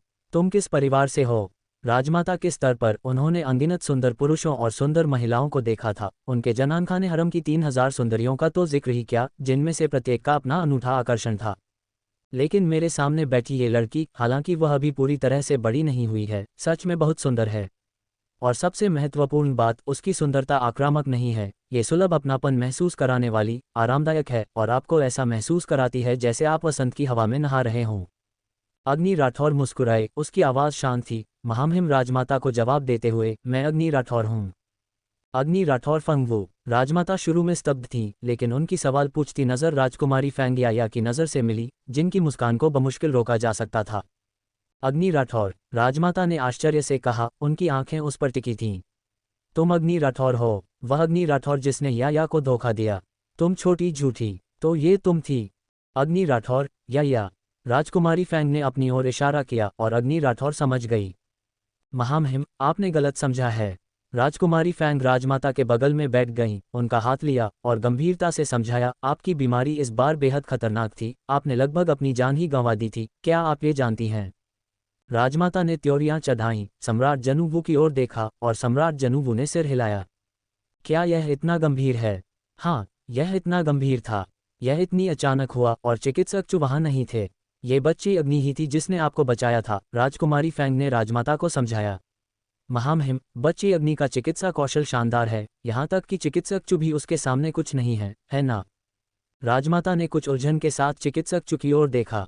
चिकित्सक ने कड़वाहट से मुस्कुराते हुए कहा, लेकिन राजकुमारी फैंग सही थी, ये वे बातें थीं जो उन्होंने खुद पहले कही थीं।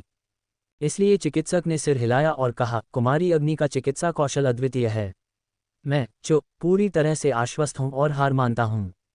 राजमाता पूरी तरह से स्तब्ध थीं। उन्होंने अग्नि राठौर को संदेह से देखा, ये छोटी लड़की। राजकुमारी फैंग ने सिर हिलाया। महामहिम, ये वही युवा लड़की है जिसने आपको मौत के मुहाने से वापस खींचा है। उसके बिना आप अभी यहाँ हमारे साथ नहीं होती। अग्नि के चिकित्सा कौशल पर कोई संदेह नहीं है। राजमाता ने सम्राट जनूवू की ओर देखा। सम्राट जनूवू ने सहमति में सिर हिलाया। राजमाता ने जिद्दी होकर जोर देकर कहा कि वह इस पर विश्वास नहीं करती हैं और बस विश्वास नहीं करेंगी। राजमाता की जिद देखकर राजकुमारी फैंग कड़वाहट से मुस्कुराए बिना नहीं रह सकी। राजमाता, बच्ची अग्नि ने न केवल आपकी जान बचाई बल्कि आपके अवरुद्ध एक्यूपॉइंट मर्म बिंदुओं को साफ करने में भी मदद की। देखिए, क्या आपके शरीर में आध्यात्मिक ऊर्जा पुनर्जीवित होना शुरू नहीं हो गई है? कितनी अद्भुत बात है। इसे महसूस करने पर राजमाता ने वास्तव में अपने डेंटियन नाभि चक्र के भीतर ऊर्जा का एक हल्का सा अंश खोज लिया। राजमाता तुरंत उत्साहित हो गईं। राजकुमारी फैंग का हाथ पकड़ते हुए बोलीं, या उसके पास आध्यात्मिक ऊर्जा है। उसके पास सच में आध्यात्मिक ऊर्जा है।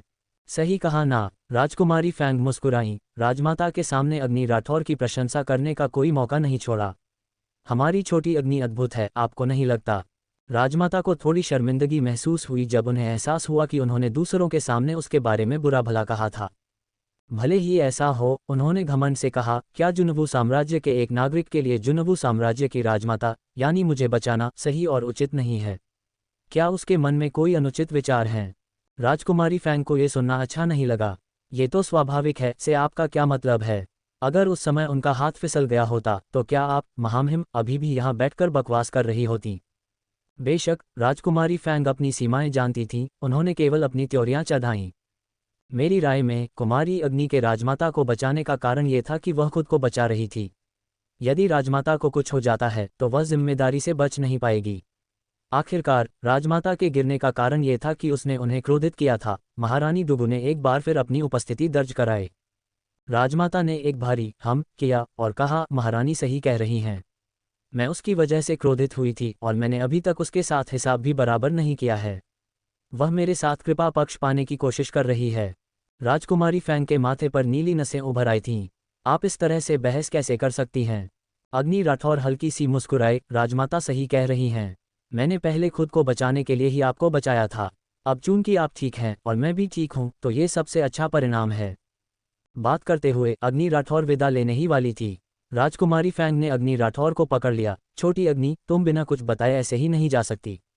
उन्होंने राजमाता की ओर मुड़कर देखा और सिरदर्द हताशा के साथ पूछा, अब सिर्फ लक्षणों का ही इलाज हुआ है, लेकिन आपने अग्नि को इतना क्रोधित कर दिया है कि वह जा रही है। आपके लिए मूल कारण का इलाज कौन करेगा? आपको उसके जीवन की परवाह नहीं है, लेकिन हम आपके बच्चों के रूप में उसके लिए बुरा महसूस करते हैं। राजकुमारी फैंग द्वारा डांटे जाने के बाद राजमाता मुंह फुलाकर और रूठकर वहां बैठी रहीं। अपनी बात पूरी करने के बाद राजकुमारी फैंग ने उन्हें फिर से डराना शुरू कर दिया। महामहिम, शाही चिकित्सक जो आपकी बीमारी का इलाज नहीं कर सकते। राजमाता ने डॉक्टर चु को घूरा। चु के चिकित्सक कड़वाहट से मुस्कुराए, ये वास्तव में सच है कि कुमारी अग्नि का चिकित्सा कौशल मेरे कौशल से बेहतर है। राजमाता ने कभी इतना दुखी अपमानित महसूस नहीं किया था। उन्होंने ऊपर देखा और गुस्से से अग्नि राठौर को घूरा। अग्नि राठौर ने अपनी नाक छुई। उसने ऐसा क्या किया था कि उसे ये सब सहना पड़ रहा है? यह मनमौजी राजमाता आखिरकार अभी भी उसे पसंद नहीं करती हैं। हालांकि बिना किसी कारण के नापसंदगी जैसी कोई चीज़ नहीं होती, इसका ज़रूर कोई कारण होगा। हालांकि अग्नि राठौर अभी तक इस कारण से अनजान है। राजकुमारी फैंग राजमाता को मनाने शांत करने के लिए पीछे रुक गईं, जबकि विक्रम सिंह ने बाहर जाने से पहले अग्नि राठौर की ओर एक नज़र डाली। साइनिंग पैलेस के बाहर एक मोटा, बड़े आकार का लबादा पहने सम्राट जनूवो पीछे से एक विस्मयकारी उपस्थिति, असाधारण शक्ति और शाही शक्ति के मिश्रण को बिखेर रहे थे। महामहिम, अग्नि राठौर ने झुककर सम्मानपूर्वक प्रणाम किया।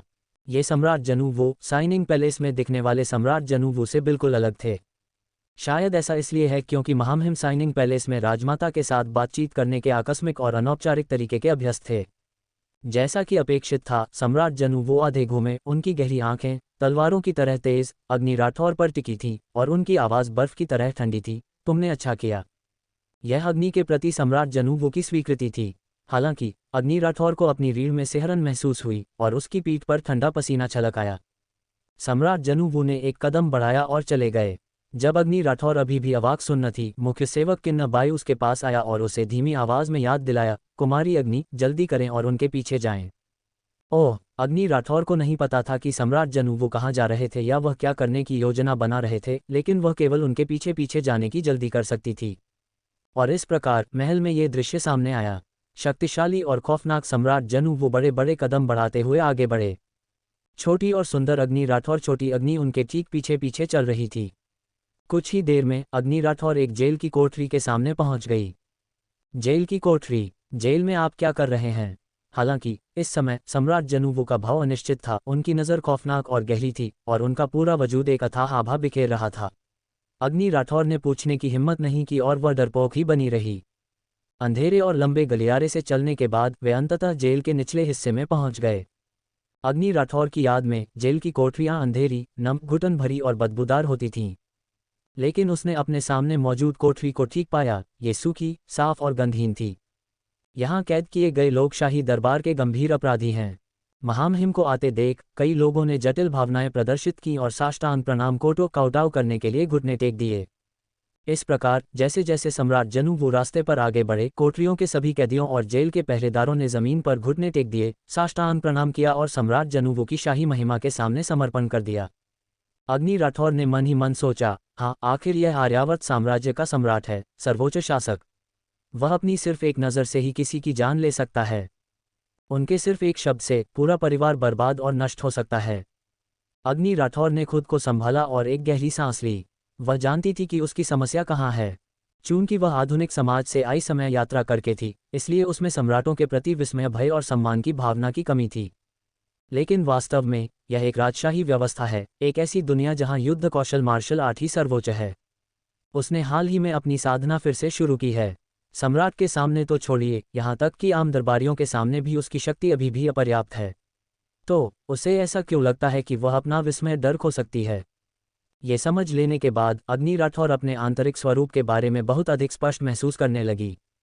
उसे होश आया और उसने पाया कि कुछ ही दूरी पर स्थित एक कोठरी का दरवाज़ा खुला हुआ था और सम्राट जनूवू एक भव्य कुर्सी पर बैठे थे। उनके हाथ उनके ओवरकोट लबादे में घुसे हुए थे। उनके भाव उदासीन, अलग थलग और दूर थे, ठीक वैसी ही उदासीनता जो एक सम्राट दुनिया की चींटियों, तुच्छ लोगों के प्रति दिखाएगा। एक व्यक्ति को पहिएदार कुर्सी व्हीलचेयर पर कोठरी से बाहर लाया गया। यह एक अधेड़ उम्र का व्यक्ति था जिसका चेहरा चौकोर, माथा चौड़ा और व्यवहार परिष्कृत तथा विद्वतापूर्ण था। सम्राट जुनवू को देखकर अधेड़ उम्र के व्यक्ति के आमतौर पर उदासीन चेहरे पर आखिरकार भावना की एक झलक दिखाई दी। महामहिम, आखिरकार आपको फुर्सत मिल ही गई, आप यहाँ आ ही गए। उस अधेड़ उम्र के व्यक्ति ने सम्राट जुनवू को घूरा। उसका रवैया न तो विनम्र था और न ही अभिमानी, बल्कि उसमें थोड़ा सा बचा हुआ गर्व झलक रहा था, क्योंकि वह जानता था कि हालांकि उसने कुछ गलत किया था, लेकिन यह मृत्युदंड के योग्य अपराध नहीं था और चौहान परिवार, जुओ परिवार निश्चित रूप से उसकी मदद करने के लिए अपनी पूरी ताकत लगा देगा। इसलिए सम्राट जुनवू उसे मारेंगे नहीं और उसे मिलने वाली सज़ा भी बहुत कड़ी नहीं होगी। अग्नि राठौर, मुझे बताओ, सम्राट जुनवू ने लापरवाही से कहा। उनके होठों पर अचानक एक हल्की सी मुस्कान आ गई। मुझे बताओ, क्या सम्राट जुनवू सच में उसे बोलने की हिम्मत दे रहे हैं? अग्नि राठौर ने दीन चौहान दीन जुओ को घूरा, लेकिन उसके दिमाग में जो बात आई वह 5 साल पहले चौहान परिवार द्वारा उसका पीछा किया जाना और शिकार किया जाना था। अंततः काव्या स्वर्णिका जुओ किंगलुआन ने व्यक्तिगत रूप से उसकी सारी साधना नष्ट कर दी थी। उस समय दीन चौहान मुख्य दोषियों में से एक थे। हे चौहान परिवार, हा, दीन चौहान। अग्नि राठौर ने अचानक अपनी आवाज़ ऊंची की। दीन चौहान, बहुत समय हो गया। दीन चौहान ने अग्नि राठौर को उलझन से देखा। ये युवा महिला कौन है? दीन चौहान, क्या आपने मुझे नहीं पहचाना? अगर आप मुझे नहीं पहचानते हैं तो आप यहाँ कैद क्यों हैं? अग्नि राठौर के होंठ एक हल्की सी मुस्कान में बदल गए। तुम अग्नि राठौर हो? दीन चौहान ने आखिरकार उसे पहचान लिया। बड़ी होने पर इस छोटी लड़की में बहुत बदलाव आ गया है।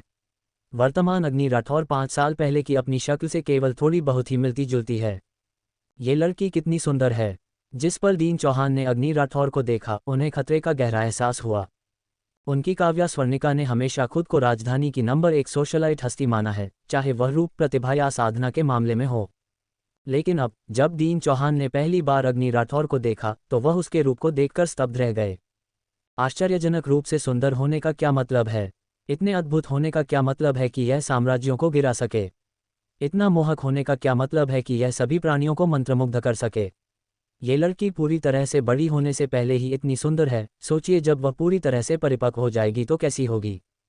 दीन चौहान बस कल्पना भी नहीं कर सकते थे कि जब काव्या स्वर्णिका अग्नि राठौर का चेहरा देखेगी तो उसकी क्या प्रतिक्रिया होगी। मैं अग्नि राठौर हूँ, वह जिसकी परीक्षा की कॉपी पेपर दीन चौहान द्वारा हटा ली गई थी, जिससे मैं लगभग फेल ही हो गई थी, लेकिन अंततः महामहिम बुद्धिमान और पराक्रमी सम्राट द्वारा मेरी कॉपी वापस प्राप्त कर ली गई। अग्नि राठौर ने दीन चौहान को देखकर हल्की सी मुस्कान दी। दीन चौहान का चेहरा सुन्न पड़ गया। उनके जैसा चतुर और चालाक इंसान भी सार्वजनिक रूप से अपमानित होने के एहसास से शर्मिंदा हो जाएगा। दीन ने अपनी आंखें उठाईं, उनकी ठंडी नज़र अग्नि राठौर पर टिकी थी। बहुत शांत। दीन चौहान अग्नि राठौर का निरीक्षण कर रहे थे, लगातार उसकी तुलना काव्या स्वर्णिका से कर रहे थे। अग्नि राठौर को देखने से पहले दीन चौहान का दृढ़ विश्वास था कि उनकी काव्या स्वर्णिका बिना किसी विवाद के राजधानी की नंबर 1 सोशलाइट थी। लेकिन अब अग्नि राठौर को देखने के बाद उनका आत्मविश्वास डगमगा गया। दीन चौहान की पहली प्रतिक्रिया अग्नि राठौर की आध्यात्मिक शक्ति की जांच करने की थी। कोई आध्यात्मिक शक्ति नहीं, दीन चौहान ने धीरे से सांस छोड़ी। अब चूंकि खतरा टल गया था, दीन चौहान ने अग्नि राठौर को नजरअंदाज किया और कहा, महामहिम, ये दास निर्दोष है। सम्राट जुनवू दीन चौहान को घूर रहे थे और अब दीन चौहान के चेहरे के भाव को देखकर उनकी गहरी खौफनाक आंखों में आखिरकार एक ठंडी अथाह चमक दिखाई दी। मुझे बताओ, सम्राट जुनवू ने लापरवाही से कहा। दीन चौहान ने अग्नि राठौर की ओर देखा और गंभीरता से कहा, महामहिम, परीक्षा की कॉपियों को स्थानांतरित करने का कार्य मेरे साथ कृपा पाने के लिए निदेशक वू द्वारा किया गया था, लेकिन मैंने हमेशा माना है कि उसने एक अनावश्यक कार्य किया। ओह, सम्राट जुनवू ने शांति से कहा। दीन चौहान शांत रहे। महामहिम, किसी भी अपराध के बारे में सबसे महत्वपूर्ण बात उसका उद्देश्य मंशा होती है। तो क्या मैं पूछ सकता हूँ, इस अपराधी का अग्नि राठौर के पर्चे स्क्रॉल को चुराने का क्या उद्देश्य था? सम्राट जुनवू ने शांति से कहा, अपनी बात रखो, फिर से बहस करो। महामहिम, अग्नि राठौर और मेरे चौहान परिवार के बीच एकमात्र संबंध यह है कि दीन चौहान युवराज विक्रम कहना चाहते थे, लेकिन चूंकि काव्या स्वर्णिका और विक्रम सिंह के बीच का मामला अभी भी चर्चा में था और उन्हें महामहिम को क्रोधित करने का डर था, इसलिए दीन चौहान ने अपने शब्द बदल दिए। एकमात्र संबंध यह है कि अग्नि राठौर और हमारी काव्या स्वर्णिका दोनों के पास कभी अग्निपक्षी का शुद्ध रक्त था। सम्राट जुनवू ने सिर हिलाया।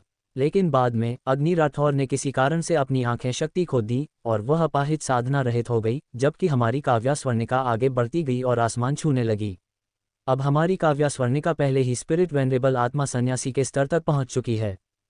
तो क्या मैं महामहिम से पूछ सकता हूं, चौहान परिवार के एक उच्च पदस्थ सदस्य के रूप में मुझे ऐसी बेकार लड़की से क्यों निपटना चाहिए? क्या उसे मुझसे, प्रतिष्ठित जुओहे चौहान से निपटने की आवश्यकता है? क्या उसे इसका अधिकार भी है? दीन चौहान ने अग्नि राठौर को घूरा, उनकी आंखों में तिरस्कार की एक झलक दिखाई दी। उस समय काव्या स्वर्णिका ने अग्नि राठौर को अपाहिज करने के लिए अपनी पहचान उजागर करने पर जोर दिया था। उस समय परिवार में हर कोई निडर था, क्योंकि अग्नि राठौर का कोई समर्थन बैकअप नहीं था और राठौर परिवार का भी कोई समर्थन नहीं था। तो क्या हुआ अगर उन्होंने तुम्हें अपाहिज कर दिया? क्या तुमने बोलने की हिम्मत की? क्या तुमने न्याय मांगने की हिम्मत की? दीन चौहान ने मन ही मन उपहास किया। महामहिम जैसे शासक के लिए वह अग्नि किस काम की हो सकती है? अग्नि राठौर, जो पहले ही एक बेकार इंसान बन चुकी थी, उनके लिए कोई परेशानी खड़ी करने लायक नहीं थी। अग्नि राठौर भी यह जानती थी, इसलिए यह मामला आज तक एक रहस्य बना हुआ है। वह केवल अपना खून का घूंट पीकर रह सकती थी, अपमान सह सकती थी।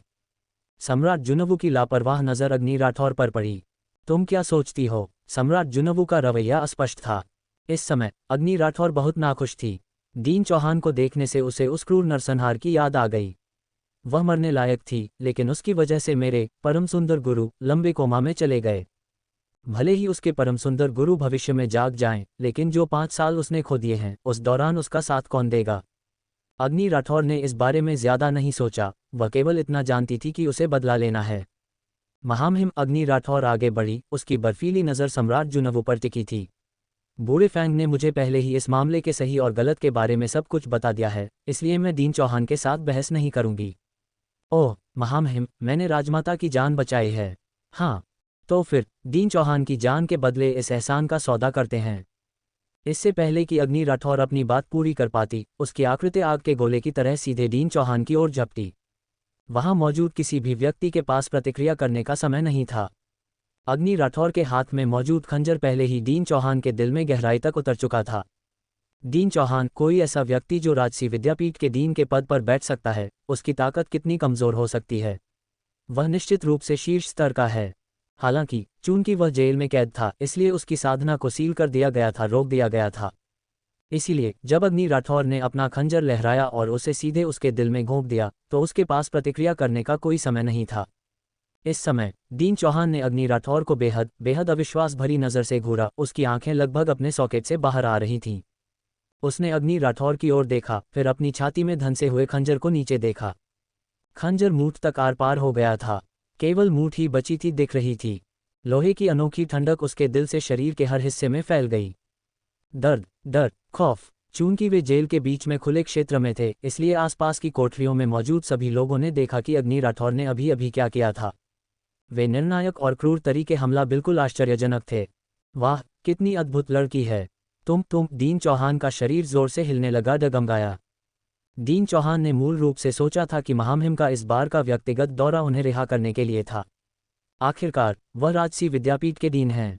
भले ही यह साबित हो जाए कि उसने किसी छात्र की परीक्षा में धोखा किया था, फिर भी इसके कोई गंभीर परिणाम नहीं होंगे। इसलिए दीन चौहान डीन जुओ निडर थे। हालांकि उन्होंने कभी उम्मीद नहीं की थी कि अग्नि राठौर कदम उठाएगी। और यह एक त्वरित मौत, इंस्टेंट किल थी। किसी को सांस लेने का भी मौका नहीं दिया गया, यहाँ तक कि सम्राट जुनवू भी एक पल के लिए स्तब्ध रह गए। फिर अग्नि राठौर को घूरते हुए उनकी नज़र में एक गहरी ठंडक छा गई। क्लैंग! दीन चौहान पीछे की ओर गिर गए, उनका सिर जमीन पर जोर से टकराया, जिससे एक बड़ा छेद हो गया जहां से खून बहने लगा। दीन चौहान मर चुके हैं। सम्राट जुनवू की खौफनाक नज़र अग्नि राठौर पर टिकी थी, तेज और गहरी। ये किसी उच्च पद पर बैठे व्यक्ति के अधिकार प्रताप को बिखेर रही थी। एक तेज धार जिसमें जीवन और मृत्यु की शक्ति समाहित है। अंदर की नज़रें पल भर में बर्फ की तरह ठंडी हो गईं। किसी की भी बोलने की हिम्मत नहीं हुई, यहाँ तक कि साजिश रचने वाले मुख्य सेवक किन्नबाई और अग्नि राठौर के लिए चिंतित प्रबंधक स्टीवर्ट की भी नहीं। सम्राट जुनवू सच में क्रोधित हैं। एक बर्फीला तूफान अग्नि राठौर की ओर उमड़ पड़ा। अग्नि राठौर को अपने पूरे शरीर में सिहरन महसूस हुई। हड्डियों से एक जोरदार झंझनाहट की आवाज़ आई। मेरा पूरा शरीर बर्फ की तरह ठंडा हो गया था। मैं दर्द में थी और मुझे लगभग घुटन महसूस हो रही थी। अग्नि राठौर ने एक गहरी सांस ली, अपने घुटने मोड़े और सम्राट जुनवू के सामने घुटने टेक दिए। अग्नि राठौर, तुम्हारी हिम्मत कैसे हुई? सम्राट जुनवू उस पर दहाड़े, तुमने सच में उसे मारने की हिम्मत की? तुमने सच में हिम्मत की? अग्नि राठौर ने अपने शरीर की ठंडक को रोकने के लिए अपनी पूरी ताकत का इस्तेमाल करते हुए अपना निचला होंठ काट लिया। वह अपनी आध्यात्मिक ऊर्जा का उपयोग नहीं कर सकती, क्योंकि महामहिम इसका पता लगाने में सक्षम होंगे। बोलो! सम्राट जुनवू ने अपने हाथ पटके भव्य कुर्सी को चकनाचूर कर दिया और खड़े हो गए। एक भारी ओवरकोट में लिपटी उनकी लंबी और प्रभावशाली आकृति अधिकार और जीवन और मृत्यु पर दबंग शक्ति की एक अंतहीन आभा बिखेर रही थी। अग्नि राठौर ने अपना निचला होंठ काटा। महामहिम, मैं आपका सम्मान करती हूँ। मैंने आपके सामने उसे इसलिए मार दिया क्योंकि मैं खुद को रोक नहीं पाए। कुछ लोग ऐसे होते हैं जिन्हें मैं कभी नहीं छोड़ूंगी। न्यायपूर्ण आक्रोश से भरी अग्नि राठौर ने अपनी मुट्ठियां भींच लीं। सम्राट जुनवू गुस्से में हंसे, उसे क्यों मारा? वह मरने लायक था। अग्नि राठौर ने अपने दांत पीसे। ऐसा लगता है कि इसमें कोई व्यक्तिगत दुश्मनी शामिल है। अगर तुम्हारी बात का कोई मतलब निकलता है तो मैं तुम्हारी जान बख्श दूंगा, अन्यथा तुम्हें जुओ हे चौहान के साथ दफना दिया जाएगा। अग्नि राठौर ने चारों ओर नजर दौड़ाई। सम्राट जुनवू ने उपहास किया, तो तुम अभी यह नहीं बता सकती है ना? महामहिम, मेरा अनुरोध है कि हम एकांत में बात करें। अग्नि राठौर ने अपनी बड़ी साफ गहरी आंखें उठाते हुए एक गंभीर और ईमानदार सुझाव दिया। सम्राट जुनवू इतने क्रोधित थे कि वे पूरी तरह से उलझन में पड़ गए। ये लड़की ऐसा नाटक कर रही है जैसे ये कोई रहस्य हो जो मैं केवल आपको बता रही हूँ। क्या उसे ये भी एहसास नहीं है कि अगर वह खुद को स्पष्ट रूप से नहीं समझा पाए तो उसका सिर धड़ से अलग कर दिया जाएगा? तुम्हें लगता है कि मैं तुम्हें वह मौका दूंगा? सम्राट जुनवू ने अग्नि राठौर को घूर कर देखा। फिर सम्राट जुनवू ने छोटी लड़की के नन्हे शरीर को कांपते हुए देखा।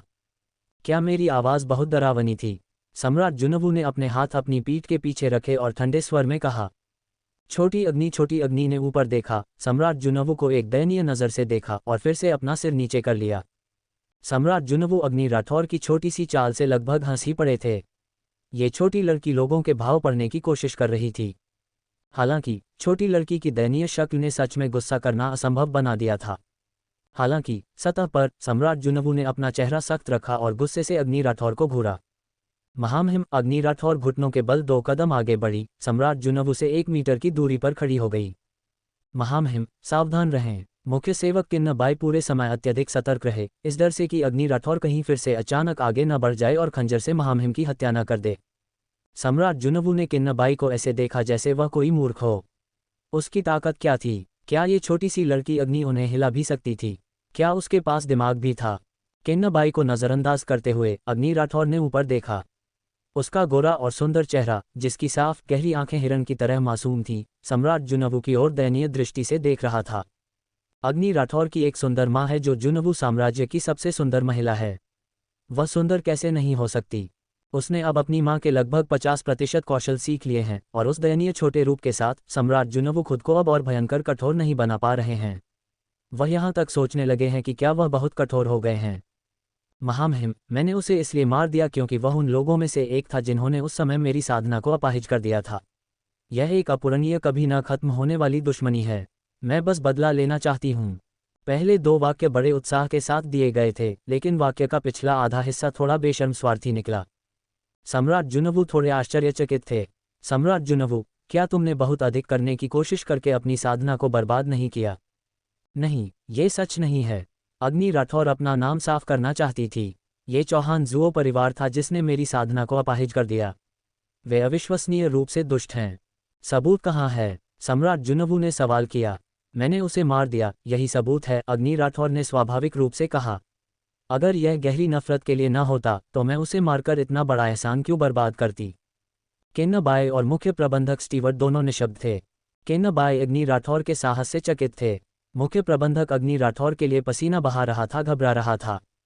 चूंकि उन्होंने कई वर्षों तक सम्राट जुनवू की सेवा की थी, इसलिए वे जानते थे कि महामहिम कितने अप्रत्याशित और मनमौजी थे। लेकिन इस लड़की ने वास्तव में महामहिम के सामने इतनी स्वतंत्र रूप से और बिना किसी रोक टोक के बोलने की हिम्मत की। जो वह चाहती थी वह कह रही थी, यहाँ तक कि व्यक्तिगत एहसानों का उपयोग करने की हद तक भी जा रही थी।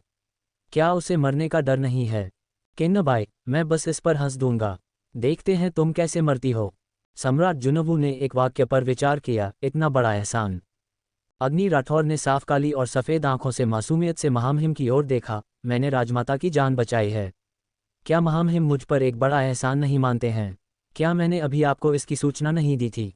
सम्राट जुनवू निशब्द थे। पता चला कि इस लड़की ने वास्तव में पहले इसकी सूचना दी थी। हालांकि सम्राट जुनवू ने उपहास किया, जुनवू साम्राज्य के एक नागरिक के रूप में राजमाता को बचाना तुम्हारा कर्तव्य है। तुम अभी भी एक इनाम चाहती हो। तुम्हें लगता है कि मैं तुम पर एक एहसान मानता हूँ। तुम्हें ये दुस्साहस किसने दिया? अग्नि राठौर ने दयनीय रूप से अपना सिर नीचे कर लिया। बोलो। सम्राट जुनवू अग्नि राठौर पर दहाड़े। इतने भयंकर? अग्नि राठौर ने उदास होकर ऊपर देखा, सम्राट जुनवू को एक दयनीय भाव से देखते हुए, और धीरे से बड़बड़ाए, अन्य परिवारों में अगर उनकी माँ बीमार हो और किसी फार्मासिस्ट औषधि निर्माता द्वारा बचाई जाए तो वे न केवल पैसे देते हैं बल्कि एहसान भी मानते हैं। अग्नि राठौर बहुत धीरे से बोली, लेकिन क्या सम्राट जुनवू उसे सुन नहीं पाए? वह वास्तव में स्थिति से खुश थे, मजे ले रहे थे। सम्राट जुनवू का चेहरा गंभीर हो गया। क्या तुम ये कह रही हो कि मैं एक ग्रामीण मजदूर जितना भी अच्छा नहीं हूँ?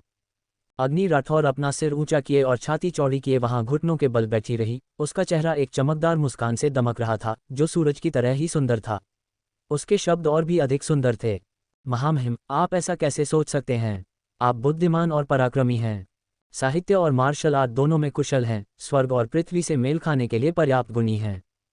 पूरी दुनिया में विस्मयकारी हैं, सभी के द्वारा प्रशंसित हैं। आपकी उपलब्धियां पीढ़ियों तक रहेंगी, आपके लाभ 1000 वर्षों तक रहेंगे। इतिहास में अद्वितीय, सुंदर और तेजतर्रार, सुरुचिपूर्ण और सुशोभित, आपकी सुंदरता में अद्वितीय, सभी के द्वारा प्यार किए जाने वाले, आपको देखकर फूल खिल उठते हैं। बहादुर और पराक्रमी, दुनिया में सर्वश्रेष्ठ, अद्वितीय प्रतिभा के धनी, याओ और शुन याओ एंड शन के गुण और पैन एंड पैनन के रूप के साथ, मैं ही सर्वोच्च हूँ, मेरे अलावा और कौन? वहां खड़े सभी लोग हक्के बक्के रह गए। मेरी आंखें लगभग बाहर ही आ गईं। किन्ना बाई पूरी तरह से चकित थे। वह लगभग अग्नि राठौर को थम्स अप सहमति देना चाहते थे। वह अपनी चापलूसी के लिए जाने जाते थे और उन्होंने इस क्षेत्र में एक शब्दावली भी जमा कर ली थी, लेकिन अग्नि राठौर की तुलना में, चाहे वह शब्दावली के मामले में हो या बेशर्मी के मामले में, किन्ना बाई वास्तव में बहुत कमतर थे। मुख्य प्रबंधक स्टीवर्ड, वह अब सीधे तौर पर अग्नि राठौर की ओर नहीं देख सकता था। उसके चेहरे पर एक कड़वी मुस्कान थी। ये बच्ची जहां डरना चाहिए वहां पूरी तरह से डरपोक बन जाती है, जहां खुद के लिए खड़ा होना चाहिए वहां कभी पीछे नहीं हटती, और जहां चापलूसी करनी चाहिए वहां कभी पीछे नहीं रहती। बस उसका दुस्साहस और बेशर्मी मुख्य प्रबंधक को लगता है कि यह आफत निश्चित रूप से 1000 साल तक जीवित रहेगी। सम्राट जुनवू, वह बस अग्नि राठौर को घूरते रहे, बोलना चाहते थे लेकिन एक भी शब्द नहीं बोल पाए। उनकी इतनी सीधे तौर पर उनके मुंह पर पहले कभी प्रशंसा नहीं की गई थी।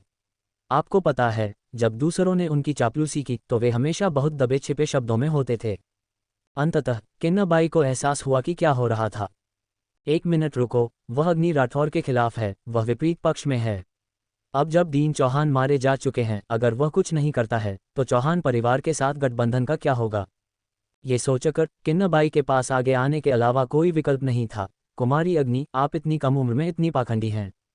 किन्नाबाई ने अभी केवल वे 2 शब्द ही कहे थे। अग्नि राठौर की आंखें अचानक चमक उठीं। ये गड्ढा विशेष रूप से तुम्हें दफनाने के लिए ही खोदा गया था किन्नाबाई, लेकिन अंततः तुम खुद ही इसमें कूदने से खुद को रोक नहीं पाए। अग्नि राठौर की नज़र तुरंत सख्त हो गई, जिससे गंभीरता और क्रोध का भाव प्रकट हुआ। किन्नाबाई, तुम कहते हो कि महामहिम की मेरी प्रशंसा पाखंडी है, तो तुम्हारे कहने का मतलब यह है कि मैंने जो कुछ भी कहा वह झूठ था। हमारे महामहिम बुद्धिमान और पराक्रमी नहीं हैं, साहित्य और मार्शल आर्ट दोनों में निपुण नहीं हैं, स्वर्ग और पृथ्वी से मेल खाने के लिए पर्याप्त गुणी नहीं हैं, दुनिया को हिला देने के लिए पर्याप्त विस्मयकारी नहीं हैं, सभी के द्वारा श्रद्धेय नहीं हैं, ऐसे नायक नहीं हैं जिनकी उपलब्धियां पीढ़ियों तक रहेंगी। किन्नाबाई इतने क्रोधित थे कि उन्हें लगभग खून की उल्टी हो गई।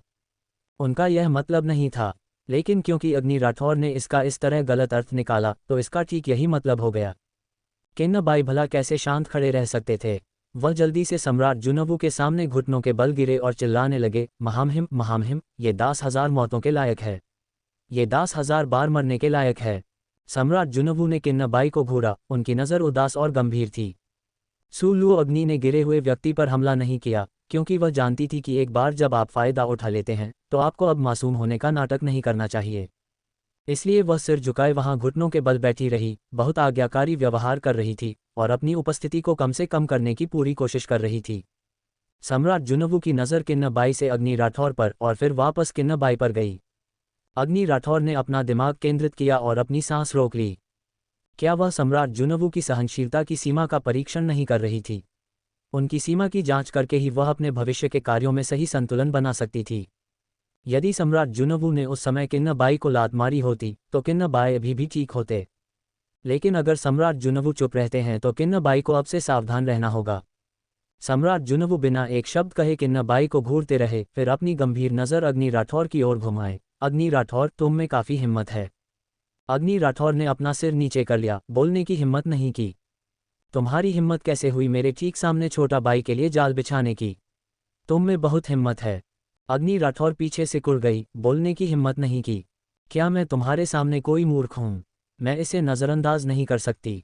अग्नि राठौर ने तेजी से ऊपर देखा, उसका चेहरा गंभीर था। महामहिम, आप मूर्ख कैसे हो सकते हैं? आप असाधारण रूप से बुद्धिमान हैं, तुलना से परे समझदार हैं और असाधारण प्रतिभा के धनी हैं।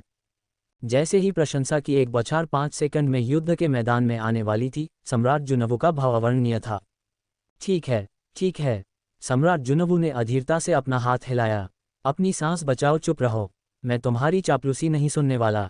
ओह, अग्नि राठौर घुटनों के बल बैठी रही, कभी कभी अपने शरीर को थोड़ा सा हिलाती थी। सम्राट जुनवू ने उसे घूरा, चुपचाप घुटने टेके रहो, तुम हिल-डुल क्यों रही हो? अग्नि राठौर ने ऊपर देखा, हिरनी जैसी उसकी आंखें नम और चितकबरी थीं। उसने याचना करते हुए जवाब दिया, महामहिम, मेरे पैर सुन्न हो गए हैं। सम्राट जुनवू गुस्से के मारे लगभग हंस ही पड़े थे। अग्नि ने अपनी जादुई सुइयों और चापलूसी से सम्राट जुनवू का गुस्सा तो शांत कर दिया है। किन्नाबाई भी अपने ही जाल में फंस गया। लेकिन क्या राजमाता सच में पूरी तरह ठीक हो गई हैं? और महारानी डुगू, जिसे सबके सामने जोरदार थप्पड़ पड़ा है, क्या वो इस बेइज्जती का खौफनाक बदला लेगी? जानने के लिए देखिए अगला एपिसोड।